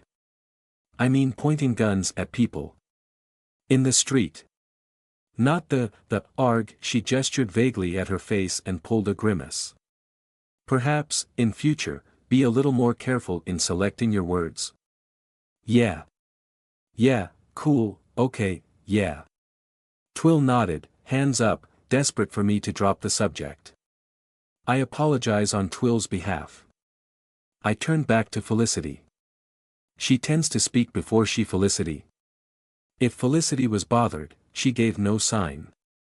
She was running her gaze across the front room, the boxes of junk, the stains on the floorboard, the shoes by the door. Counting how many of us were here. I tried not to think like that, tried to make myself believe she was here to help. She craned her neck to peer up the stairs and past us into the kitchen. Her booted feet stayed planted on the doormat. One gloved hand rested on the open zipper of her overstuffed sports bag. "I don't care," Felicity murmured without missing a beat. She'd given no impression of switching her attention from the room back to us, no minor startle of the absorbed brought back to a conversation. Was her momentary distraction an act? The learned behavior of a gruesomely disfigured woman ignoring an all-too-familiar insult or a carefully constructed illusion of obliviousness? Twill and I shared a glance. Twill shrugged. I cleared my throat, trying to keep us on track. "I do have a question for you, if you don't mind. When is your parasite likely to appear?" The left side, the burned side of Felicity's face twitched around her milky, blind eye. A suppressed wince. "It's not a parasite. And it's unlikely to appear at all." "Yes, but we've already got multiple crises unfolding here," I said. "I don't need another one." Felicity wet her lips and winced openly this time. "While I'm here, it might try to speak to those alone for extended periods, especially in the dark, or at night. So don't walk down dark corridors alone." "This thing isn't a sodding ghost, is it?" Twill asked, a note of panic in her voice. "Spooky scary," Lozzie whispered. "No. Not quite," Felicity said. "And to answer your next question, yes, I am armed. I suppose it's only the polite thing to do, she glanced down at her shoes. "Take your shoes off," Lozzie chanted. "Take your shoes off for the girls." "Lozzie's just enjoying herself," I said in answer to Felicity's raised eyebrow. "Let her. And yes, it was rather obvious that you're armed in some capacity." Felicity cleared her throat and had the decency to look ashamed. "Duh," Twill said. "You got a gun in there, or what? Also, sorry. I really didn't mean dash." "I don't care," Felicity repeated. She shifted the weight of the open sports bag on her shoulder, and tilted it forward to show us the contents. A viper of black metal and dark wood lay lengthways inside the bag, swaddled in an old towel. A sawn-off shotgun. Felicity must have caught the accusation and alarm on my face. "The safety was on," she said quickly. "It was only a bluff. Besides, it's not even really meant for you. I go everywhere armed, in case of emergencies. It's different, living out in the woods." "We can hardly talk," I said, swallowing my exasperation. "Rain does that too. I'll thank you not to discharge that indoors, though. We've already got 2 bullet holes in the floor. I don't want Evelyn to wake up to more holes in her house." "Yeah, we don't want to bring the Rozzers running again," Twill said. Felicity froze. "You've had the police here?" "A tame detective. It's dealt with." I nodded at the gun inside her bag. "Are you going to put that down, or?" "Yes. Yes, I should." She nodded. "I'm sorry. I said I don't get out much, but that's an understatement. I don't like being so exposed. That's all. I'm fully aware I'm jumping at shadows, but I do want to help Evelyn." "Well, you best take your boots off then, and we'll go upstairs to see her." Setting down her bag and her weapon revealed an internal ordeal for Felicity. She hesitated for a long moment, swallowed, then nodded and finally placed the sports bag gently on the floor. She nodded again, as if convincing herself, then squatted down to unlace her boots. Her fingers seemed clumsy and blunt. "Should we tell Kim about the spooky little girl that might show up? Don't suppose Zheng will care." "Yes, I suspect Zheng might give any surprises a nasty surprise of their own," I said. "Best warn Kim though, yes." Zheng cares. Lazi said. There's others here, besides yourselves? Felicity asked. She wiggled one boot off, revealing thick and unflattering thermal socks. A few, I said, then stopped myself before explaining further. I was exhausted, but Felicity's arrival had sparked what remained of my reserves of energy and focus. I held myself back. Twill picked up on it too, shutting her mouth before she blurted out all our secrets. A few? Felicity caught my eyes. I feel like I should apologize for being rude, but I don't entirely trust you, Felicity, I said. Not yet. There's more of us here, that's all. Oh, Lazi made a sound like she was about to see a catfight. Twill tried to look tough, nodding along with me. Not difficult. Well, good, Felicity said, more to herself to us, then pulled an awkward smile. Shouldn't trust magicians. Very wise of you. You did get here much quicker than we expected, I said at length, thinking as I spoke. Felicity's fingers paused on the laces of her other boot. Well spotted. I lied about travel time, to give myself an advantage if I needed it. She waited, as if for accusation or forgiveness, the faintest hint of ironic self-mockery in her one good eye. Getting an accurate read on Felicity proved exceptionally difficult, even for me. Over the last few months of strange experiences, I'd learned that about myself, far more surprising than the brute facts of the supernatural. I possessed a good eye for reading other people. But I couldn't join up the separate parts of Felicity's behavior. Skittish and soft, yet I felt half of what she showed us was mere performance, to herself as much as us. Underneath the exterior of tatty clothes and hesitant gestures, it took a certain kind of twisted guts to point a loaded shotgun at another person. She didn't look haggard or run down, not brittle or afraid, merely delicate and wrapped in armor. Was she a little like Rain, minus the self-confidence and grace? Or was it the burned scars, throwing me off? I found it almost impossible not to stare at Felicity's scarring, at the way the flesh twitched out of sync with her expressions. Was I being unfair? No. She was a mage, and she'd made it halfway into her 30s. She was dangerous, if only by necessity. Figures. Twill rolled her eyes. Felicity held my stare for a moment, then lowered her eyes and resumed untying her other boot. She slipped it off, set it next to its twin, and straightened up. Can you really pluck bullets out of the air, or was that a bluff too? She asked. She can. Lazi said. Yes, but it's a long story and we don't have time for it, I said. We need to go see Evelyn, but I think we could all do with a cup of tea while we do. Twill, will you do the honors? Tea, coffee, I said, voice more tight than I intended. Lazi and I will take Felicity upstairs, you let Kim and Jing know about the dash. I know, shaman, came a deep purring. Jing ducked through the doorway into the front room. Felicity went wide-eyed at the sight of Zheng, at her 7 feet of muscle, bloody trench coat, and the mass of dense tattoos visible beneath her thin t-shirt. Zheng fixed her with a lazy, predatory interest. I know all about this, one's familiar, Zheng purred. I can smell it. Yes, thank you for the dramatic self-introduction, I couldn't keep the sarcasm from my voice. Felicity, this dash. Felicity moved so much faster than I'd thought her capable of, with her willowy awkwardness and clumsy fingers and single functioning eye. She ripped her sawn-off shotgun from the towel nest in her bag, braced it with both hands, and pointed it at Zheng. Zheng broke into a sharp-toothed grin at the double mouth of the shotgun barrels. You didn't say anything about this. Felicity yelled. You think that little musket can stop me, wizard? Zheng purred, obviously enjoying the moment. If I wanted you dead, I'd be eating your flesh already. Oh yes, I snapped, surprised at the force of my own eye-rolling disapproval. This is exactly what I meant when I asked you not to fire that thing indoors, thank you. And Zheng, stop it, don't taunt her. Zheng ignored me, watching Felicity's hands shake.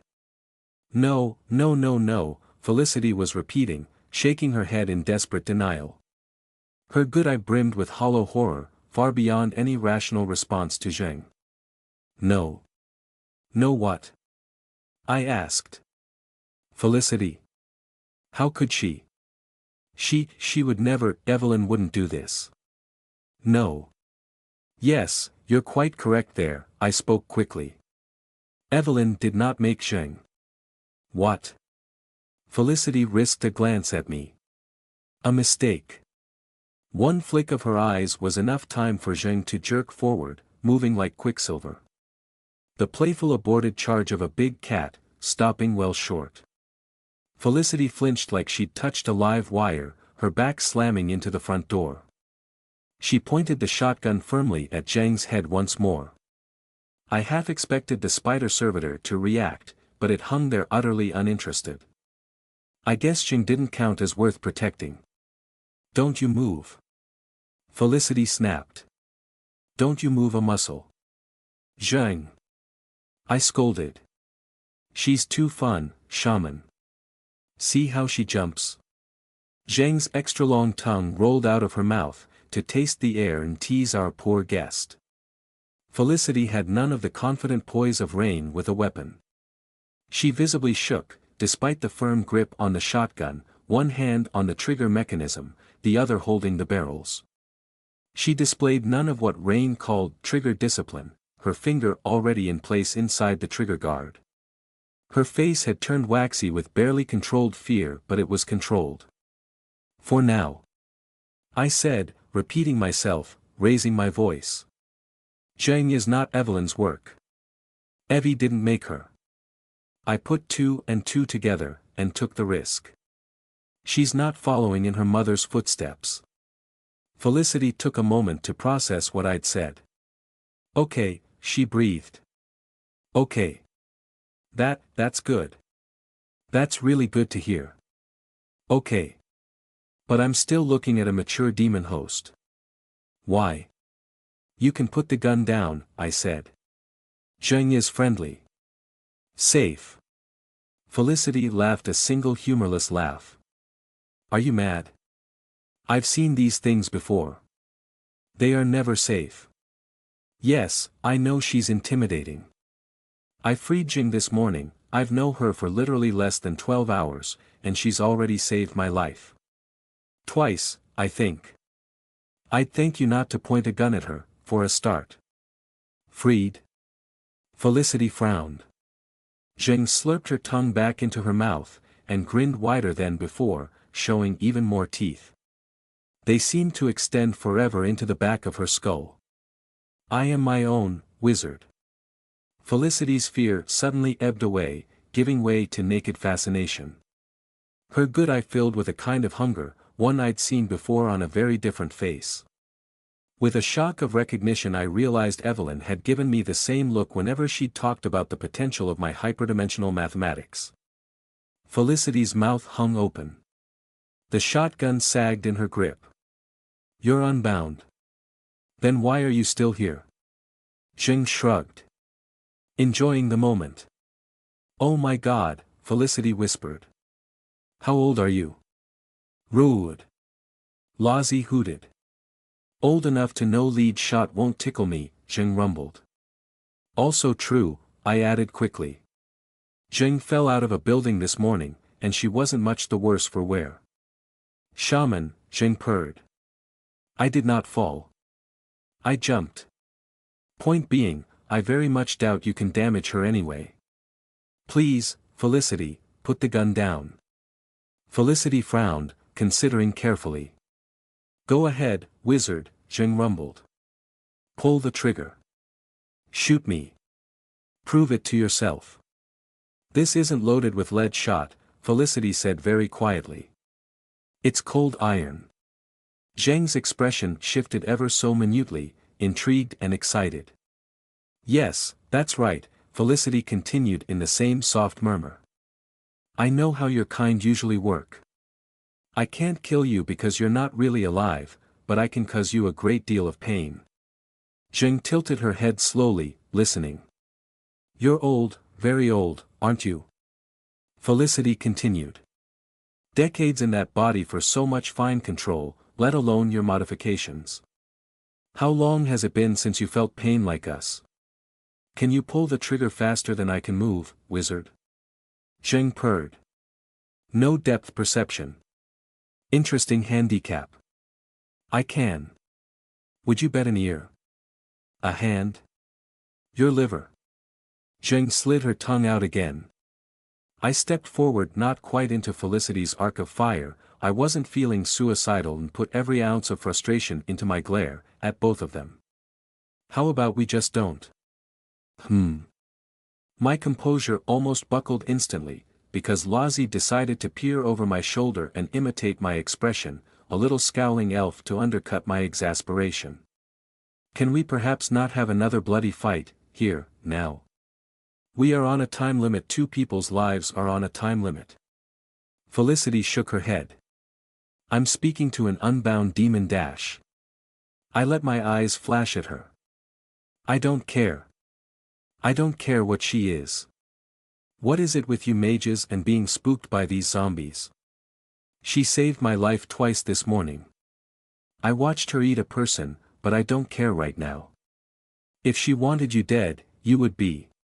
She's faster than you can imagine. I don't have to imagine, I've seen it before, Felicity hissed. Then there's no point trying to shoot her, is there? I asked. Either put the gun down and help us with Evelyn, or I make you leave. Perhaps it was the tone in my voice, the undercurrent of certainty that I would find a way to make her leave. Or perhaps I made her see sense. I know which I prefer. Felicity's good eye traveled back and forth between Zheng and I. She let out a long breath, and then slowly lowered the shotgun. For a drawn-out moment, she and Zheng watched each other like a pair of Old West gunslingers at high noon. Boo, Zheng said. Felicity shook her head. Shaking fingers clicked the safety on. I'm not going to apologize this time. She nodded at Zheng. This is absurd. This is the last thing I expected to find. What's your game, demon? Zheng rumbled aboard, disappointed sound. And you? I turned on her. Stop trying to fight everything. Zheng shrugged. It's my nature, shaman. I gave her a capital L look. She started it, Zheng said. Before I could give Zheng a look like a primary school teacher breaking up a playground fight, Twill stomped over and got right in Felicity's face, finger jabbing at her chest. You're not going anywhere near Evie after that bullshit. You're having a laugh. Twill, I sighed. Not good enough, Twill let out a growl, a real one, a full-throated animal threat. Felicity flinched backward and the shotgun jerked upward once more, but Twill caught the business end in one hand. You got some silver in there too, she growled in Felicity's face. Twill, I snapped. She shoved the shotgun barrel down and away, and stepped back to glare at Felicity. With a metallic click, Felicity broke her shotgun open and fumbled out the 2 loaded shells. They looked so incongruous, shiny red plastic set in a brass base. She tossed them into her bag, and offered the unloaded weapon to Twill. Twill blinked down at the gun, mouth hanging open. Felicity shrugged. You made a good point, she spoke softly. If our roles were reversed, I wouldn't let me anywhere near Evelyn either. Take it, please. The polite thing would be to accept, Twill, I said. Yeah, get your fingerprints all over it, Lozzie giggled. Gingerly, Twill took the gun, holding it by the truncated wooden stock like a live eel. Either I trust you or I don't, Felicity said. Please, show me to Evelyn. Up the stairs we went. My mind wired with caffeine and the thin shreds of adrenaline, I sketched 2 mental models of how Felicity might act once she saw Evelyn. The tone in her voice over the phone, an old and painful loss, left me with no doubt. I thought back to when Evelyn had called her months ago, the pleading way Felicity had asked, "Can I see you?" Wistful longing, or jittery possessiveness. 50-50. Flip a coin. At least she'd handed over the gun.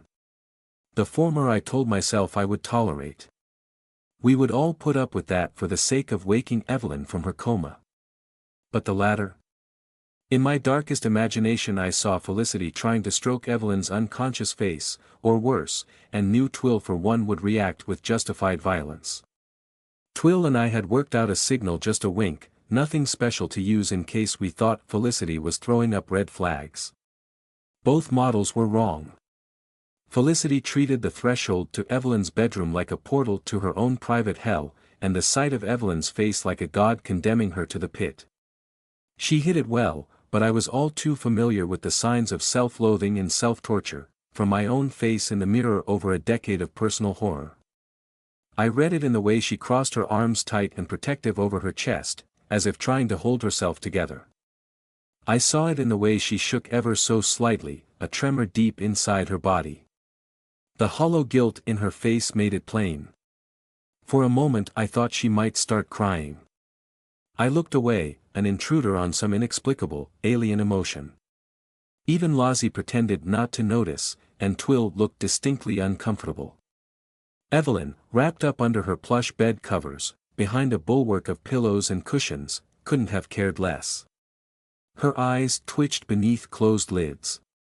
"The hell is wrong with you now?"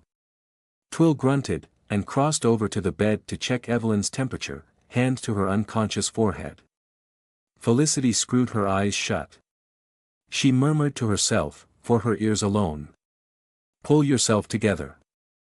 "It's not her," she said. "Felicity?" I ventured, wary for some new development. "Are you up to this?" "I'm perfectly fine," she said, quick and curt. When she turned to me, her expression was clear and clean, businesslike. "You've tried to wake her every other way you've access to, yes? She's not out cold with the flu, or merely passed out, correct? If she wakes up and sees me, she'll likely attempt to kill me." "Yes, we're certain," I said. "It was magic." "What happened to her?" Felicity said. "Start from the beginning." "Long story," Lozzie said, with a sagely nod. "Yes, that will make an exceptionally long story indeed," I said. Felicity frowned. "How long?" "To explain what did this, I have to start a decade ago." "That's fine. Tell me while I work." Felicity stepped over to the bed and dumped her sports bag. Twill glared at her with open hostility, like a hound guarding its wounded master. Felicity ignored the scowl and bent over Evelyn's unconscious face, peering closely. She showed nothing except professional interest, then glanced back up at me. "The sooner you start, the better, Heather. I need to figure out what's keeping her unconscious. She's moving her eyes, which means REM sleep, which means at least her brain isn't scrambled. More information, and I can start to make educated guesses." Okay. Meanwhile, I'm going to examine her, but I respect her hatred of me too much to handle her myself. I need one of you girls to expose her throat and both wrists, but obviously try to keep her warm. She'll be losing body heat while asleep. Twill, is it? If you would, please. Twill narrowed her eyes in a scowl. "Why does she hate you? What did you do to her?" "Twill," I said, but with no conviction in my voice. It was a fair question. "People hate for lots of reasons," Lozzie said with a sad note. "You don't want to know me, you don't want me to be your friend," Felicity said to Twill. "She hates me because I deserve it, because I'm toxic, and I'm a coward. She knew it, and I'm not going to lie about it. Let me work, let me wake her, and then I'll leave. She hates me because I helped her mother with something, about 12 years ago now." Twill squinted. "What does her mother have to do with anything? I thought her mum was dead." "That's for Evelyn to tell," I said firmly. "Twill doesn't know Evelyn's family history." "Ah." Felicity blinked. My apologies. "You do, though." "Some," I said, shrugging. "Then you understand." "Understand what?" "That this is penance," Felicity said. Twill didn't like it, but she trusted my judgment.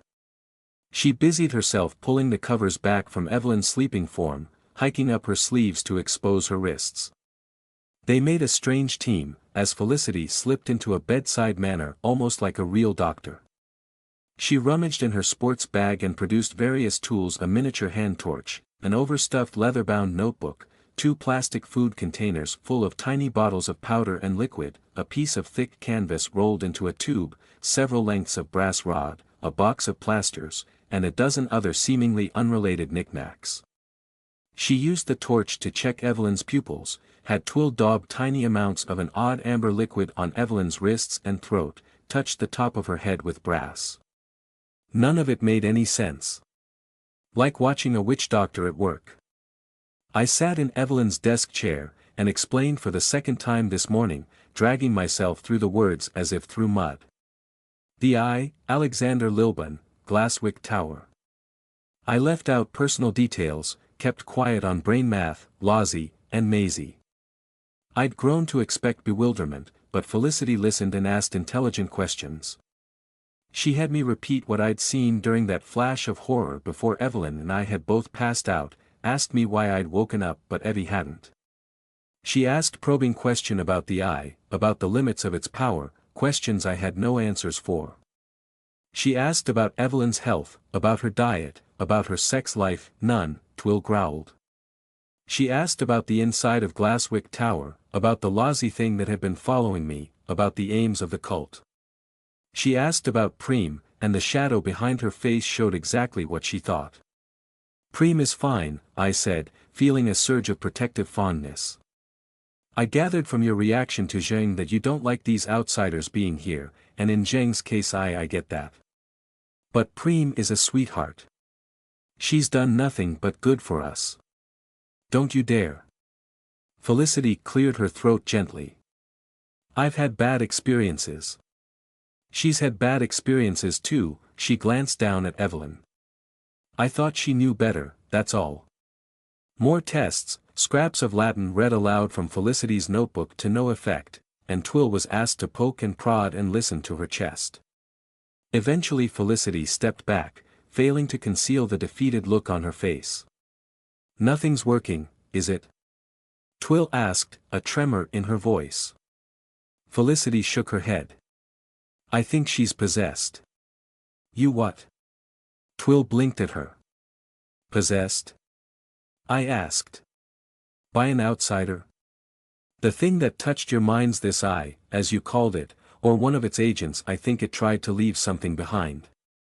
That would explain why you woke up, because it has other designs for you.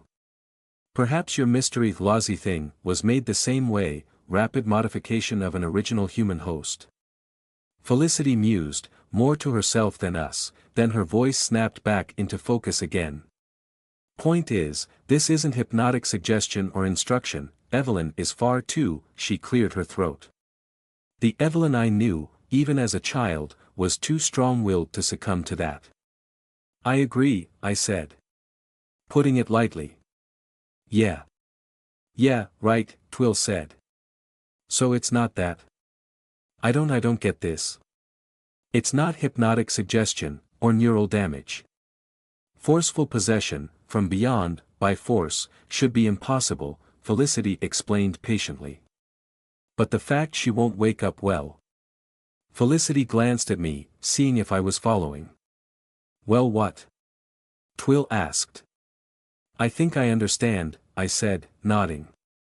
Some weak shard of the eye, an independent factor, a bud, a spore, Felicity shrugged. But she's been through this once before. She has experienced throwing out neural invasion. To use an immune system metaphor, she's already got the antibodies. So instead of taking over, all it's managed to do is render her unconscious, while she fights it. She's wrestling a demon for control of her body? I asked. Felicity nodded. It is the only thing I can think of. Shit, Twill said, and looked down at Evelyn's unconscious face, her eyes twitching in sleep. She may not even be aware of it, Felicity said. More importantly, I believe I can do something about it. Wait a sec, what do you mean she's been through this once before? Twill asked, frowning at Felicity, then at me too. Heather? It's really not my place to say, I said. Evie's probably, a little reluctant to share her past with you in detail. Not because she doesn't trust you. It's complicated. Twill shrugged, vaguely hurt. No time for that right now, little werewolf. You can patch things up later. We need a young priest and an old priest, Lozzie announced. Felicity actually laughed, the first time I'd seen a genuine smile from her. She nodded at Lozzie approvingly. Yes, an exorcism. We need to perform an exorcism. What, the power of Christ compels you, and all that? Twill said. No, the real thing is less clean, and takes a very long time. I'm going to need a lot of clear space, and a lot of coffee. And I'll need to make a phone call, I won't be going home tonight. How long is this going to take? I asked, a lump growing in my throat. Felicity shrugged. 12 hours, 15 hours. I don't know. I've only done this once before. 12 hours, I whispered to myself. In the corner of my eye, I saw Lozzie bite her lip.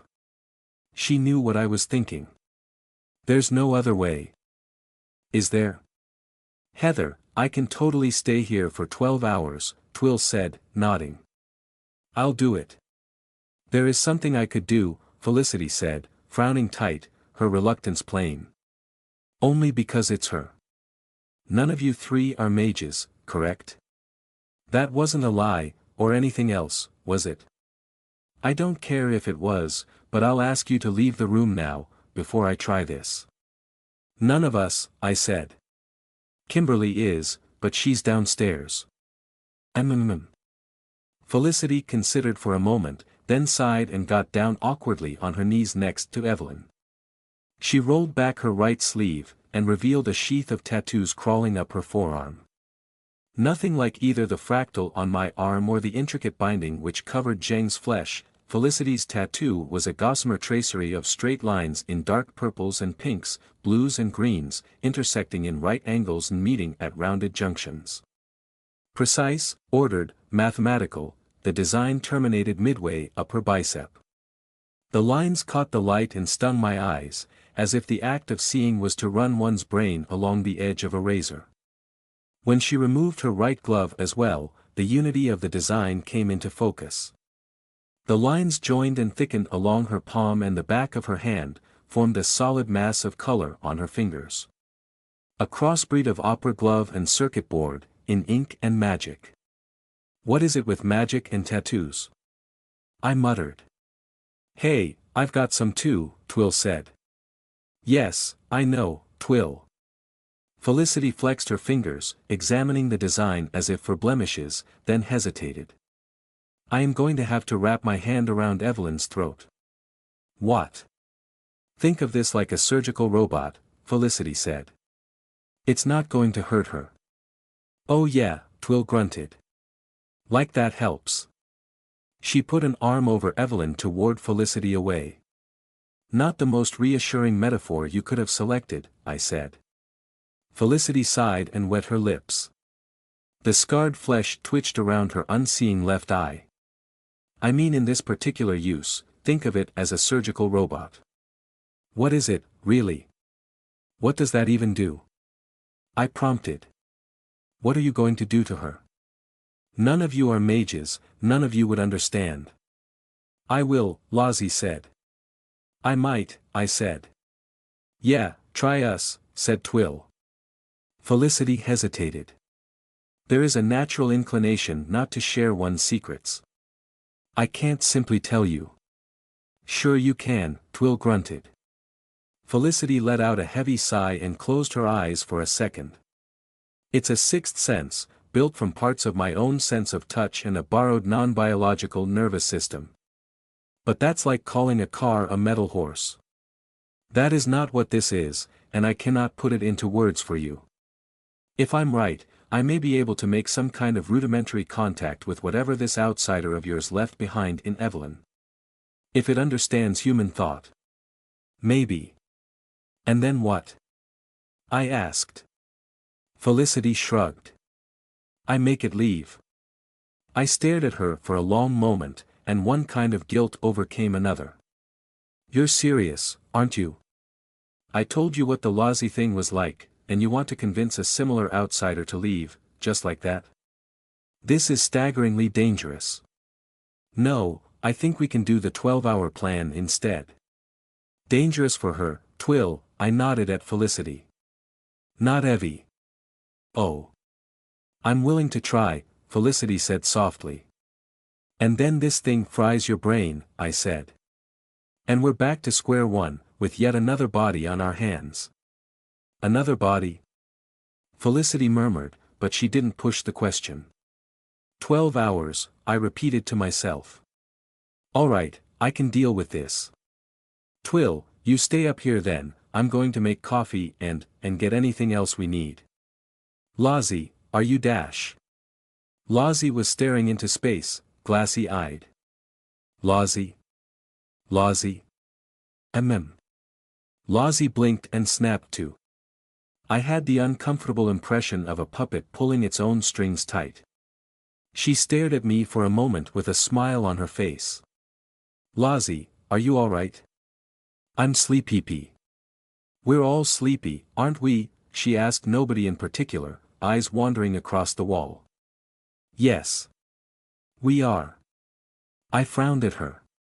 More coffee, like I said. I'm still willing to try the riskier method, Felicity said. Please refrain. It's not worth the possibility of Dash. Clatter clatter clatter went feet down below, rushing across the front room and piling up the stairs. We all stopped and looked at the open doorway to the corridor, and heard Kimberly calling, wait, wait, breathless and panicked, and assumed she meant us. Kim. I called. She finished clattering up the stairs, floorboards creaking under her feet. Felicity hurried to cover her tattoos. I didn't think there was much chance of timid and traumatized Kimberly stealing any of her secrets, but I didn't say anything. I was too busy rolling my eyes and crossing to the door, ready to put down another problem before it bloomed into a crisis.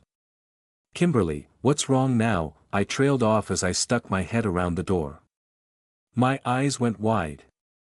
I think I blushed. What was wrong was Preem back in her body, full and fleshy and alive once more, gliding down the upstairs hallway toward me with her near-silent graceful tread and perfectly poised expressionless face. Kimberly panted for breath at the top of the stairs, hands on her knees, bent double. Somewhere down below, Zheng was laughing. I could only assume Preem was making a beeline for Evelyn, for her unconscious mistress. Preem was, to coin a phrase, fresh from the summoning circle. As in, stark naked. Against all prior self-estimation, I have discovered I am quite good at standing my ground. Me, scrawny little Heather with my 5'0" and noodle arms against demons, monsters, assassins, literal evil wizards in dark fairytale castles, reign but as Preem strode toward me in the nude, with her spine straight and chin high, I fell back. Preem. Preem, yes, oh okay. My hands raised, a blush in my cheeks, I stumbled back into Evelyn's bedroom. Preem followed over the threshold. I had seen Preem nude once before, after our nocturnal fox hunting session down in Sussex at the Say estate, after she'd slopped back to the house bedraggled with stagnant lake water and slimy mud and had to strip off her ruined uniform. But back then she'd been dripping and cold, wrapped in towels, and we'd all been preoccupied. The Preem that stepped into Evelyn's bedroom was fresh and warm, her skin pink clean and glowing, as if she'd come straight from the bath, completely uncovered. Her hair was curled up in a loose knot behind her head, the one element of her appearance she cared about enough to set right before marching upstairs. She stopped, and stood there with perfect proper prim poise. Back straight, chin up, toes forward. Twill's eyes all but popped out of her face. She turned as red as I felt. Lozzie hid an open-mouthed gasp behind one hand. Preem, yes, WL welcome back, I heard myself saying, relief and happiness fighting with crippling embarrassment and not a little bit of awe. It's good to see you. Oh.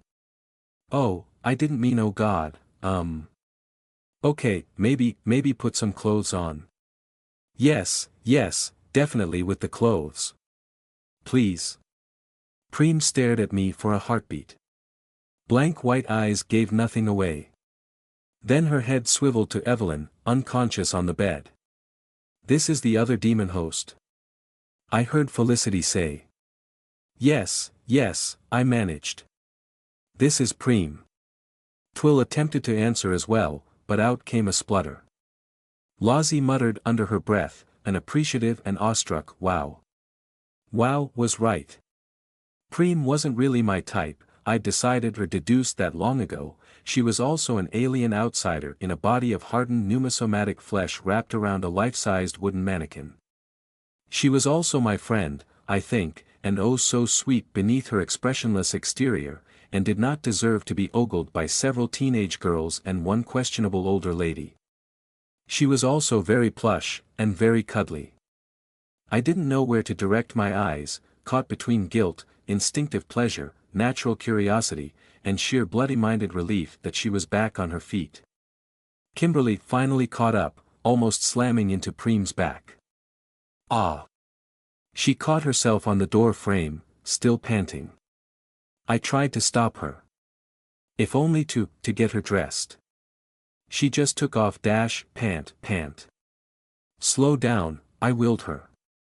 As soon as she was ready, It worked, though. She even said thank you.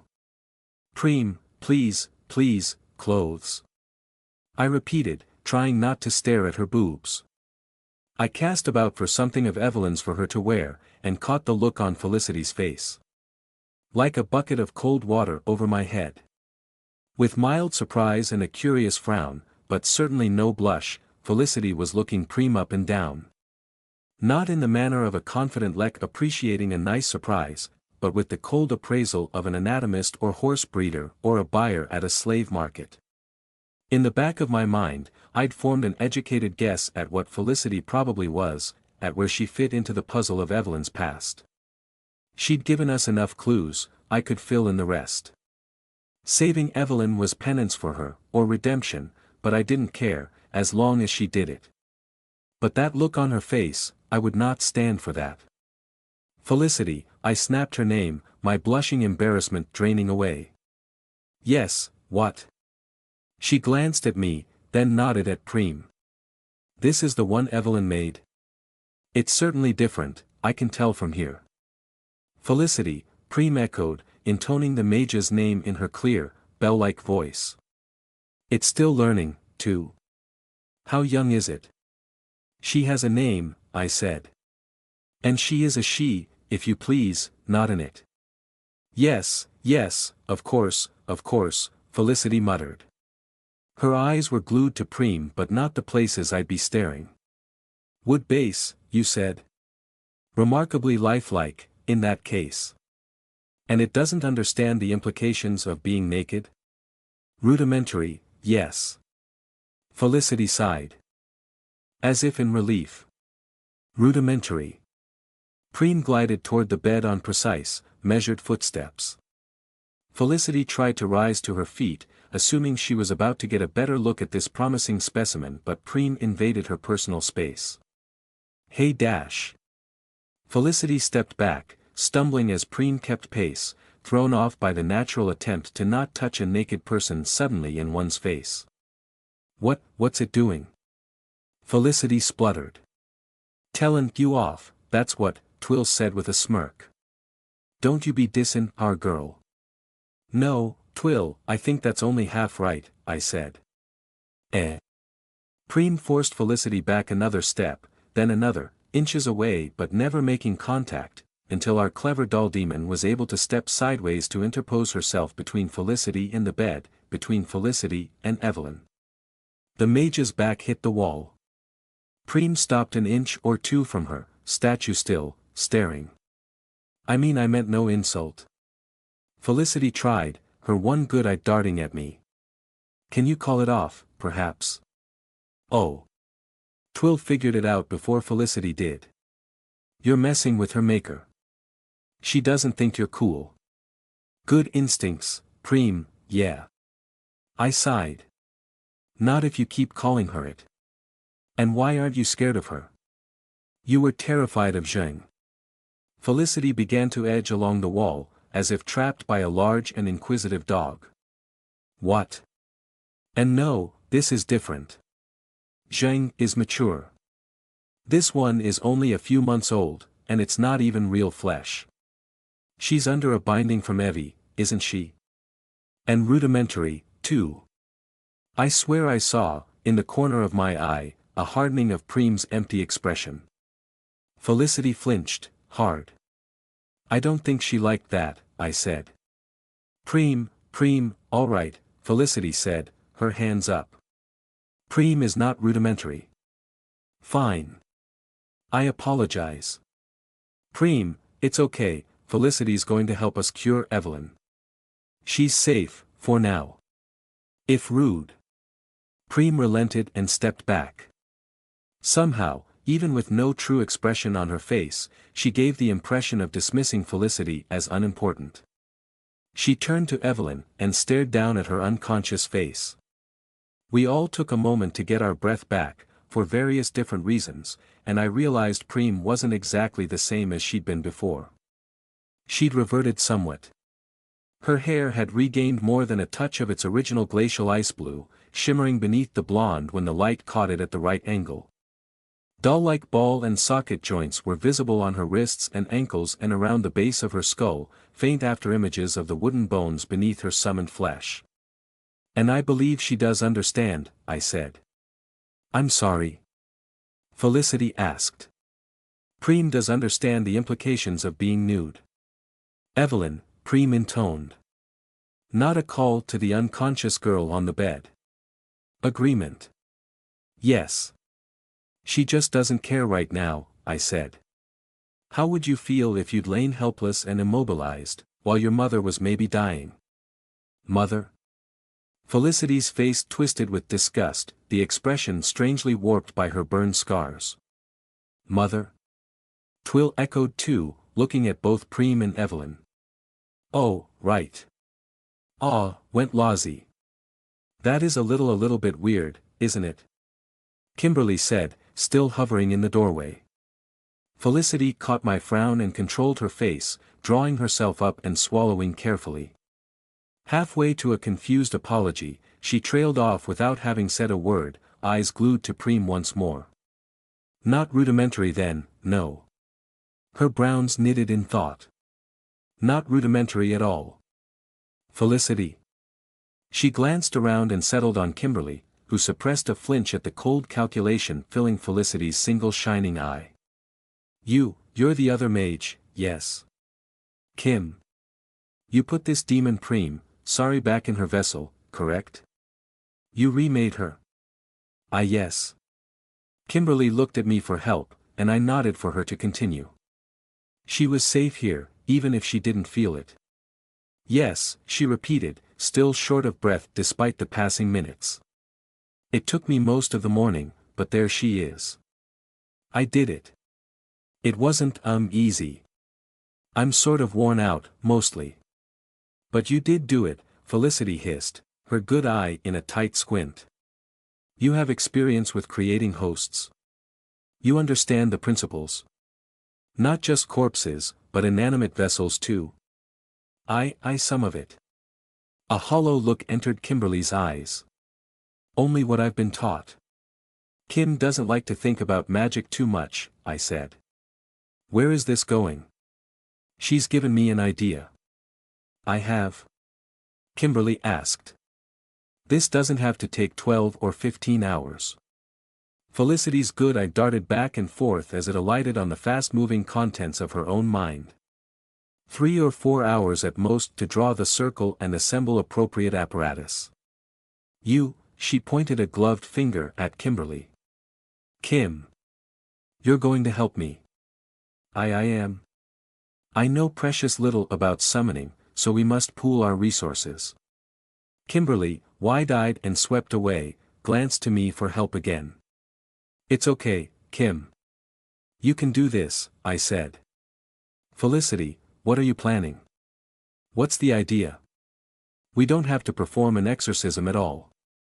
Felicity drew herself up. She seemed different from before, absorbed in problem solving. We don't have to make the outsider leave, we only have to make it leave Evelyn. Twill grunted. Unpack that, please. I asked. We confuse it, we trick it.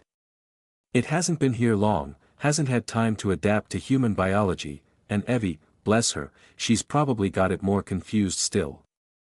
It doesn't understand what it's inhabiting. In theory it should be possible to move the outsider from one vessel to another. Easier than casting it back into the beyond. How? I asked. How? Yes, that is the question. How? Felicity nodded, more to herself than us, eyes wandering off along private convolutions. Going to be very messy. Yes, messy. Messy? I almost sighed. Felicity snapped to, fixed me with a look, dead serious. First things first. How much horse dung can you get hold of? The spell to save Evelyn turned out to require far more esoteric ingredients than a pound or two of literal horse shit, but we also needed a lot more floor space to work with. We returned downstairs, half at my direction and half at Felicity's, as she listed the items she needed, asking what we had access to and what we could lay our hands on at short notice. Jing directed a grin at me as we passed through the kitchen, still lounging with her feet up on the table. Where's your streaker, shaman? Putting her clothes on, this time. We hope. Jing rumbled. Pity. Over the next half hour, Felicity's spell began to take shape. We commandeered Evelyn's magical workshop, had Twill shove the table and the sofa back to clear as much floor space as possible, while Kim scrubbed away the remains of the spell she'd used to restore Preem. The bottle my doll demon friend had occupied now lay on its side, uncorked and empty. Amid the hustle and bustle I tucked it away behind a stack of papers and books. I doubted Preem would enjoy a reminder of that experience. The task of drawing the magic circle fell to Kimberly, with Felicity directing and interrogating her threadbare knowledge. I did my best to follow their obscure conversation, but it mostly consisted of comparing scraps of Latin in different kinds of angles, and debating over tiny variations in eye-watering magical symbols. Felicity herself ventured back out to her car, and returned with a heavy canvas-wrapped bundle which contained a mass of hollow brass tubing. She was stronger than she looked beneath her awkward, willowy exterior, and I kept a close eye on her for more than one reason. She spent the next hour setting up those brass tubes, constructing a ceiling-height pyramid of copper globes and curved rods. Is that gonna need lifting over the, circle thing? Twill asked. No, over Evelyn, Felicity replied, distracted. Here, take this piece, slot it into one of the double-width ends. Lift it up for me, here, no, here, pay attention. Hold it steady until I get this other piece in. Twill growled softly under her breath, but helped all the same. Lozzie had delegated to herself the task of encouraging Preem to wear some clothes. When the pair of them finally rejoined us, it was Lozzie first, bouncing through the kitchen with her nose pinched shut and her eyes screwed up against the lingering smell of blood. She smiled at us at me and Twill, the only ones paying proper attention, and waved a flourish with one arm. Tada, she announced with perfect timing, as Preem rounded the corner. Preem was dressed once again in her reappropriated maid uniform, ankle-length skirt and silly frills and neat little black shoes. She walked with her hands clasped in front of her, and I swear I saw in the depths of her expressionless face a touch of relief. Perhaps she felt normal again. Comfortable. Herself. Lozzie's introduction was somewhat spoilt when Preem paused in the kitchen, to share a silent staring contest with Zheng. The giant zombie stared back, slow and easy, as if she owned everything she surveyed. Trussed up like a cake, Zheng purred at her, half smiling like a sleepy cat. Idiot, or slave, which is it? Oh, Lozzie chirped. This isn't the time, I raised my voice. Neither of them looked at me. And Preem is not a slave. Idiot, then, Zheng rumbled. Feet. Off. Table. Zheng blinked once at Preem's words, an order that brooked no argument, delivered in the voice of winter wind sliding around the icicles in one's heart. Twill stepped away from the circle-building work, ears pricked with animal awareness of a brewing fight. Make me, idiot, Zheng purred. The staring contest continued for several heart-stretching moments. Felicity and Kimberly stopped working too, the former looking on with barely concealed twitchy concern. This is not the time, I repeated, louder. Preem walked around to the opposite side of the table without breaking eye contact. I had a sudden terrible vision of her flipping the table in Zheng's face or whipping it out from under her feet. Preem. Preem, what are you dash? But of course, our perfectly poised and proper doll demon would never do such a thing. Preem carefully pulled out a chair, sat down with a smoothing of skirts under her rump, and placed her right elbow on the table, hand forward. Zheng roared with approving laughter. I stared, open-mouthed as I realized. Twill laughed too, and Lozzie let out a little whoop. What? What are they doing? Felicity stammered, what is this? Heather is correct, we don't have time for this. You can ignore them if you want, I don't think it'll affect us, I said with a sigh. Don't break the table though, either of you. Evelyn will be most unhappy. But what are they doing? Felicity demanded. Zheng took her feet off the table and sat forward, hugely muscled shoulders hunched over as she mirrored Preem's pose. Elbow on the table, right hand out. They made me think of stags about to lock antlers. You are made of wood and thought, idiot, Zheng purred. What are you next to real flesh? Preem waited.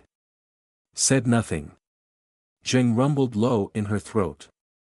They're arm wrestling, I said. It was no contest. Not the first time, nor when they wordlessly went to best of 3, then 5, then 7, by which point Felicity had lost interest, turned back to her work and dragged Kimberly back to it as well, despite Twill's hooting and hollering and Lozzie's open-mouthed oohs and ahs. We clustered around the doorway to the kitchen, an audience at safe distance. I shook my head when the demons went to best of 9, and resolved to put my foot down and stop this before best of 11. They'd left a dent in the table by that point, a battered and bloodied indentation in the wood, and the slamming noise was getting on my nerves. Thankfully I was saved from having to get between them, by the resounding snap of Zheng's wrist bones. She let out a grunt, not quite pain, and finally gave up on the immovable object that was Preem's hand. Zheng's knuckles were bloody and bruised, her finger bones likely riddled with microfractures. She'd exerted so much force that last time that she'd snapped whatever was left of her wrist.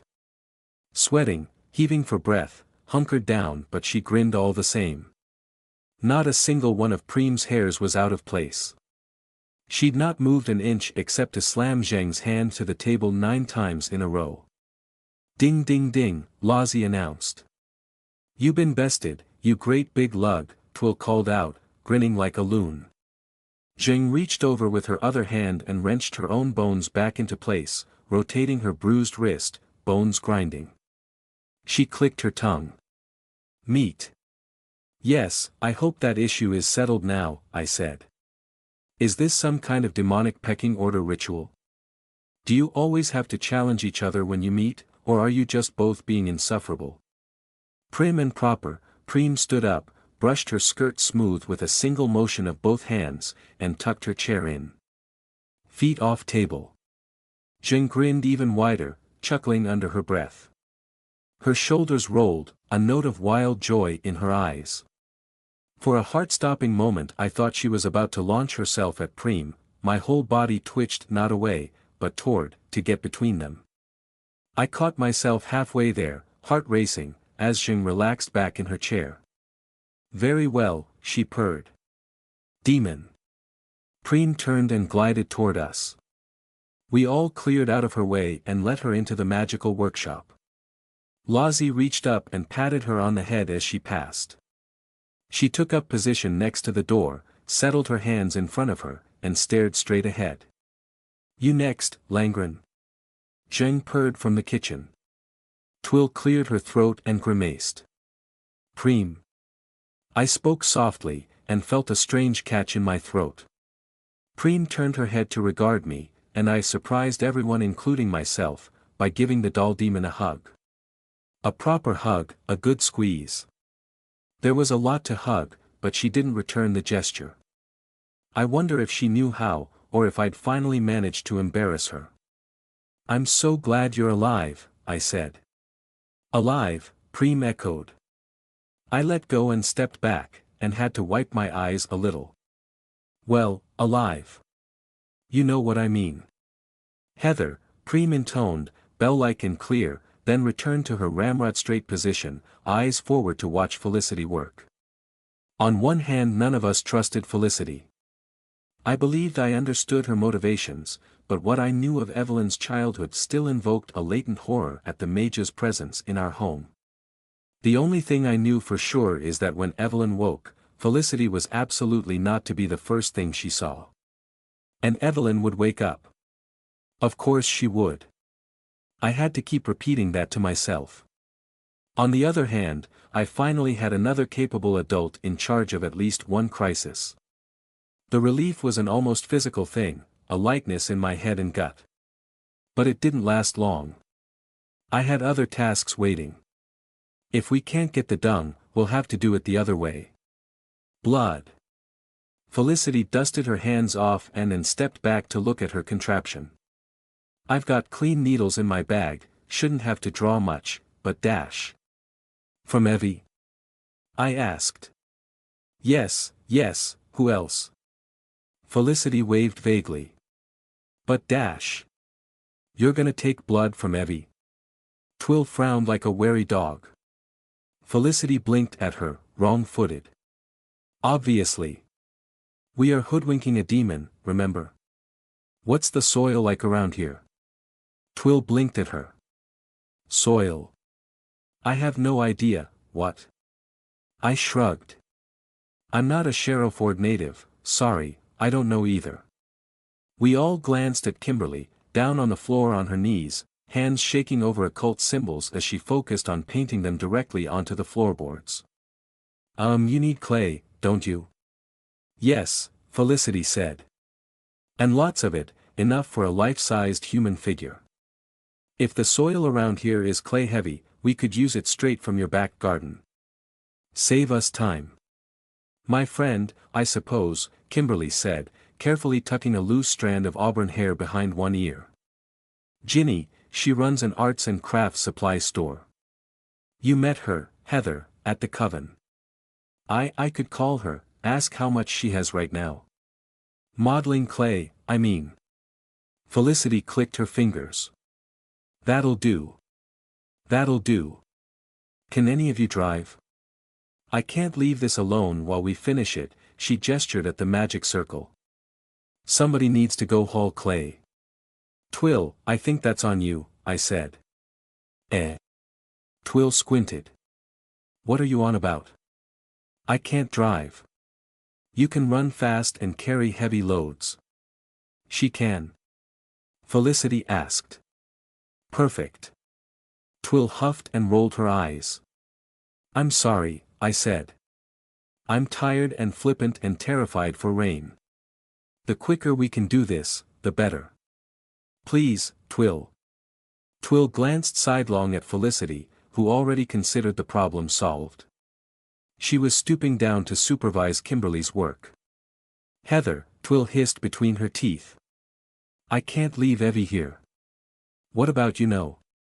I know you're not, like, defenseless, but she nodded sideways at Felicity, as awkward and conspicuous as an informant in a bad noir movie.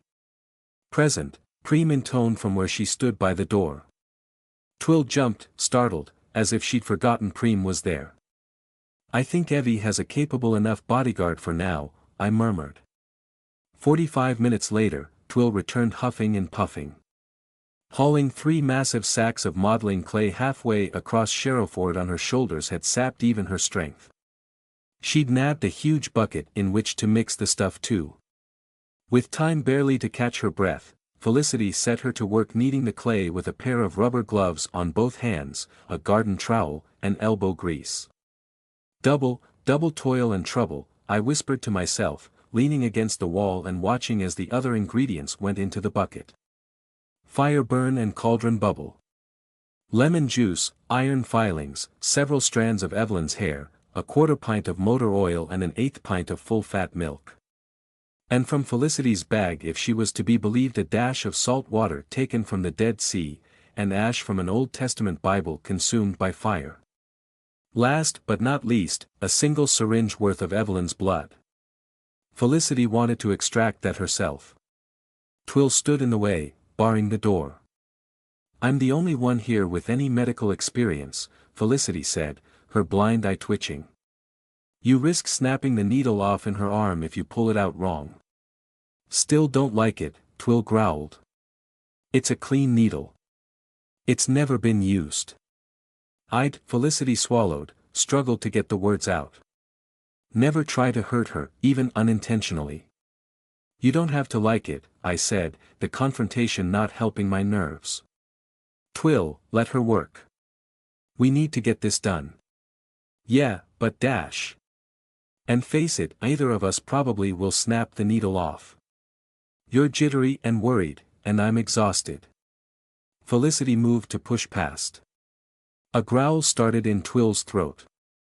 Like an animating statue, Preem stepped forward and deftly palmed the empty syringe from Felicity's hand before any of us could react.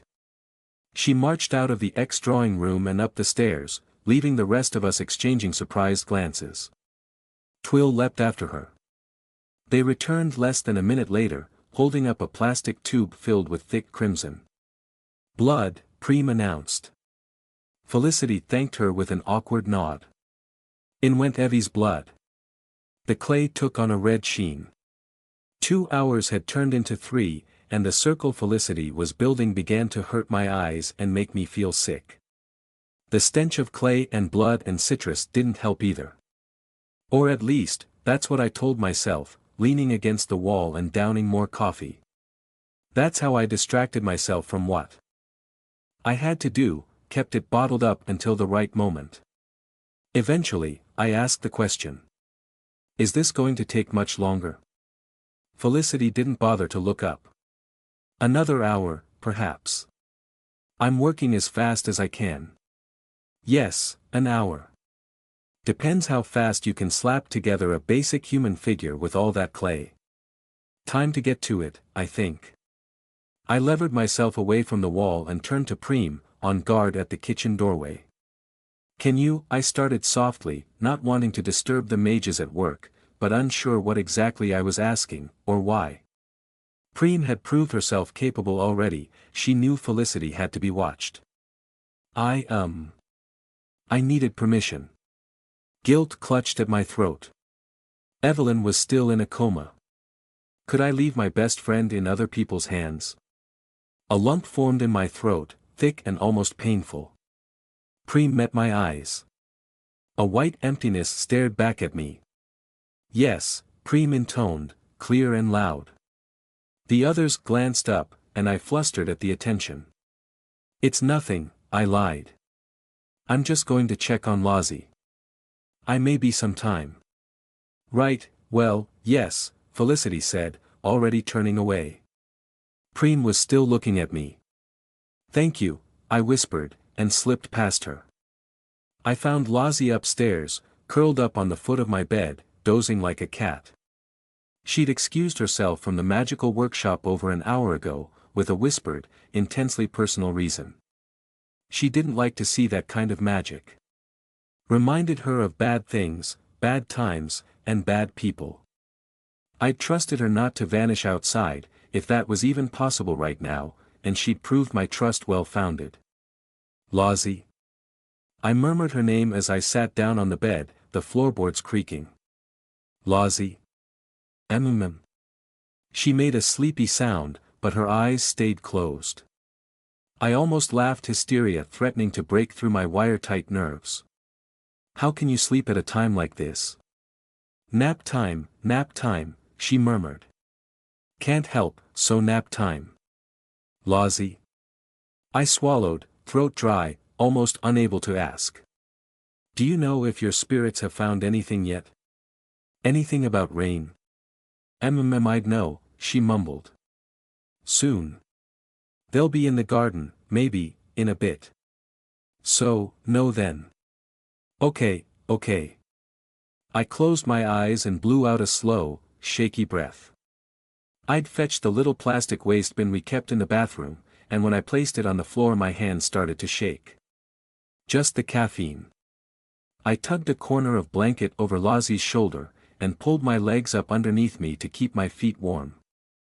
I'd hoped to do this alone, where I'd not be missed for an hour or two, but I was too nervous and too afraid to summon the focus to wake Lozzie. Instead I reached down and adjusted the plastic bin. There. Perfect position to catch vomit. Outdoors, the sun was drooping toward mid-afternoon on a winter's day, sending thin gray light through the window of the bedroom Rain and I shared. I could have locked myself in the bathroom and sat in the tub, but I needed to be here. With her.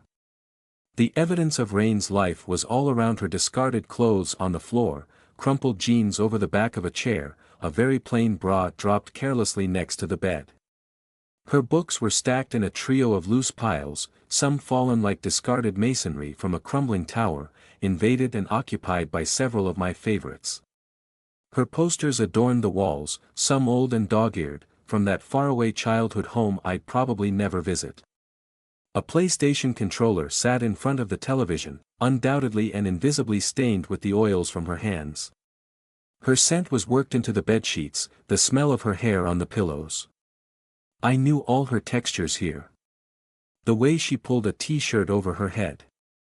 The way she'd hold a book open while reading it, bending the spine ever so slightly too much for my sensibilities.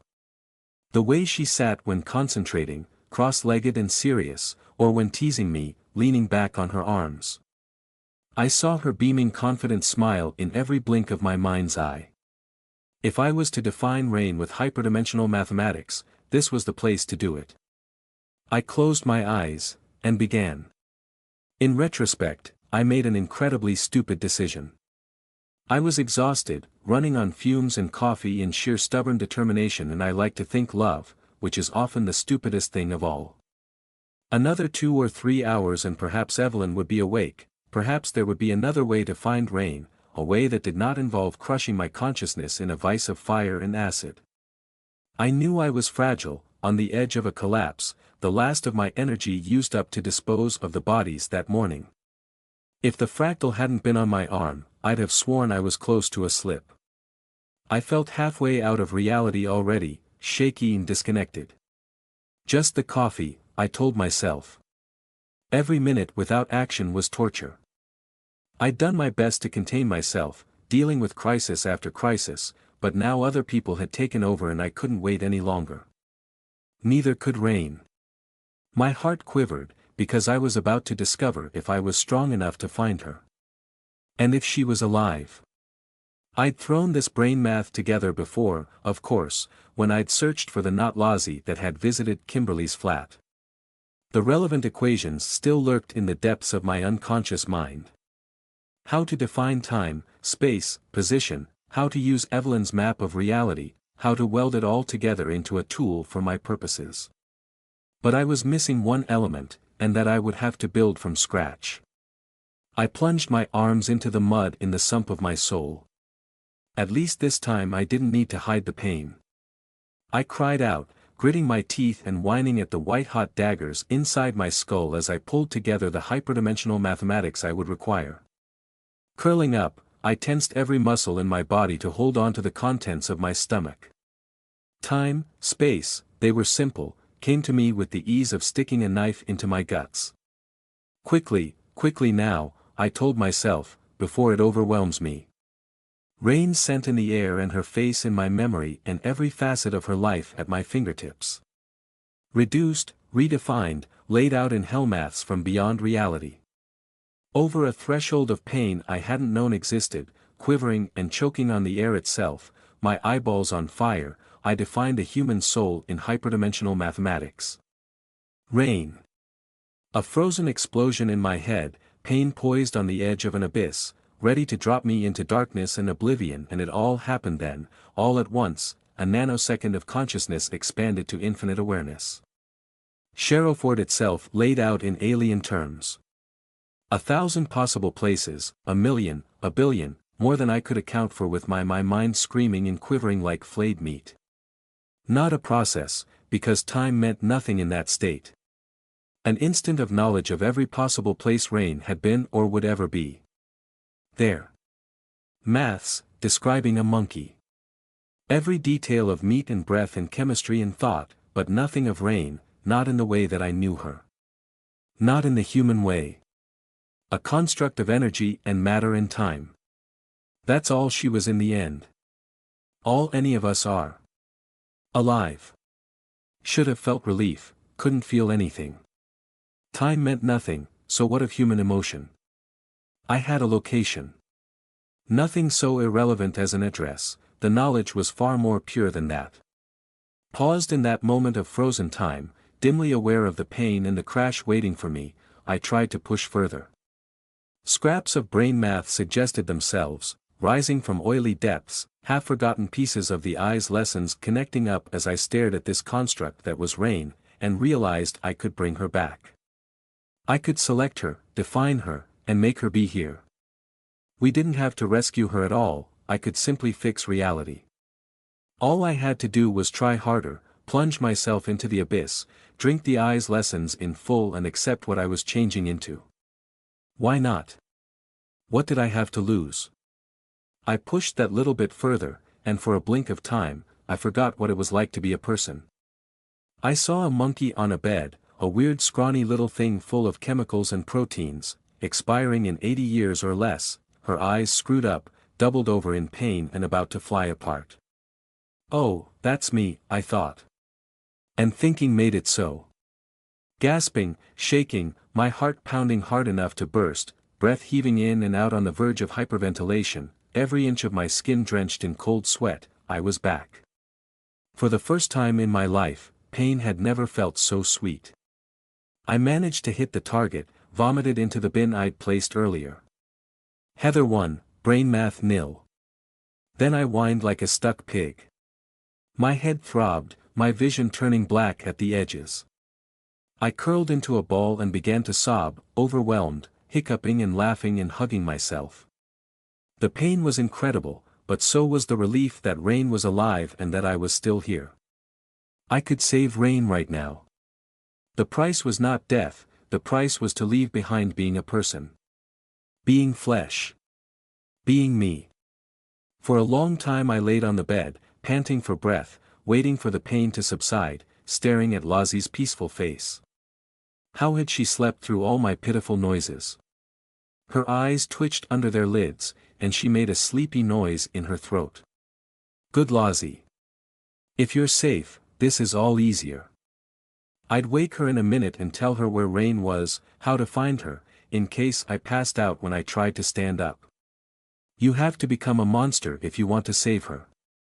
You know that, don't you? A nightmare imitation of a little girl's voice in sulfur and ash, reaching from behind me, creeping over my side like skeletal fingers clutching at my ribs. A weight shifted on the bed behind me, where nobody should have been.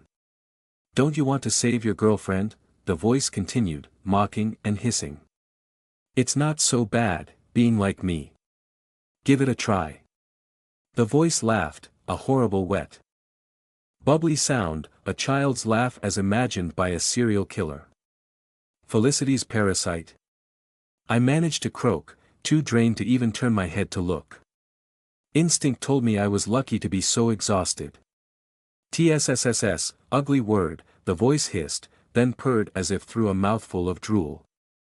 Think what Rain would feel, if she knew you couldn't do it.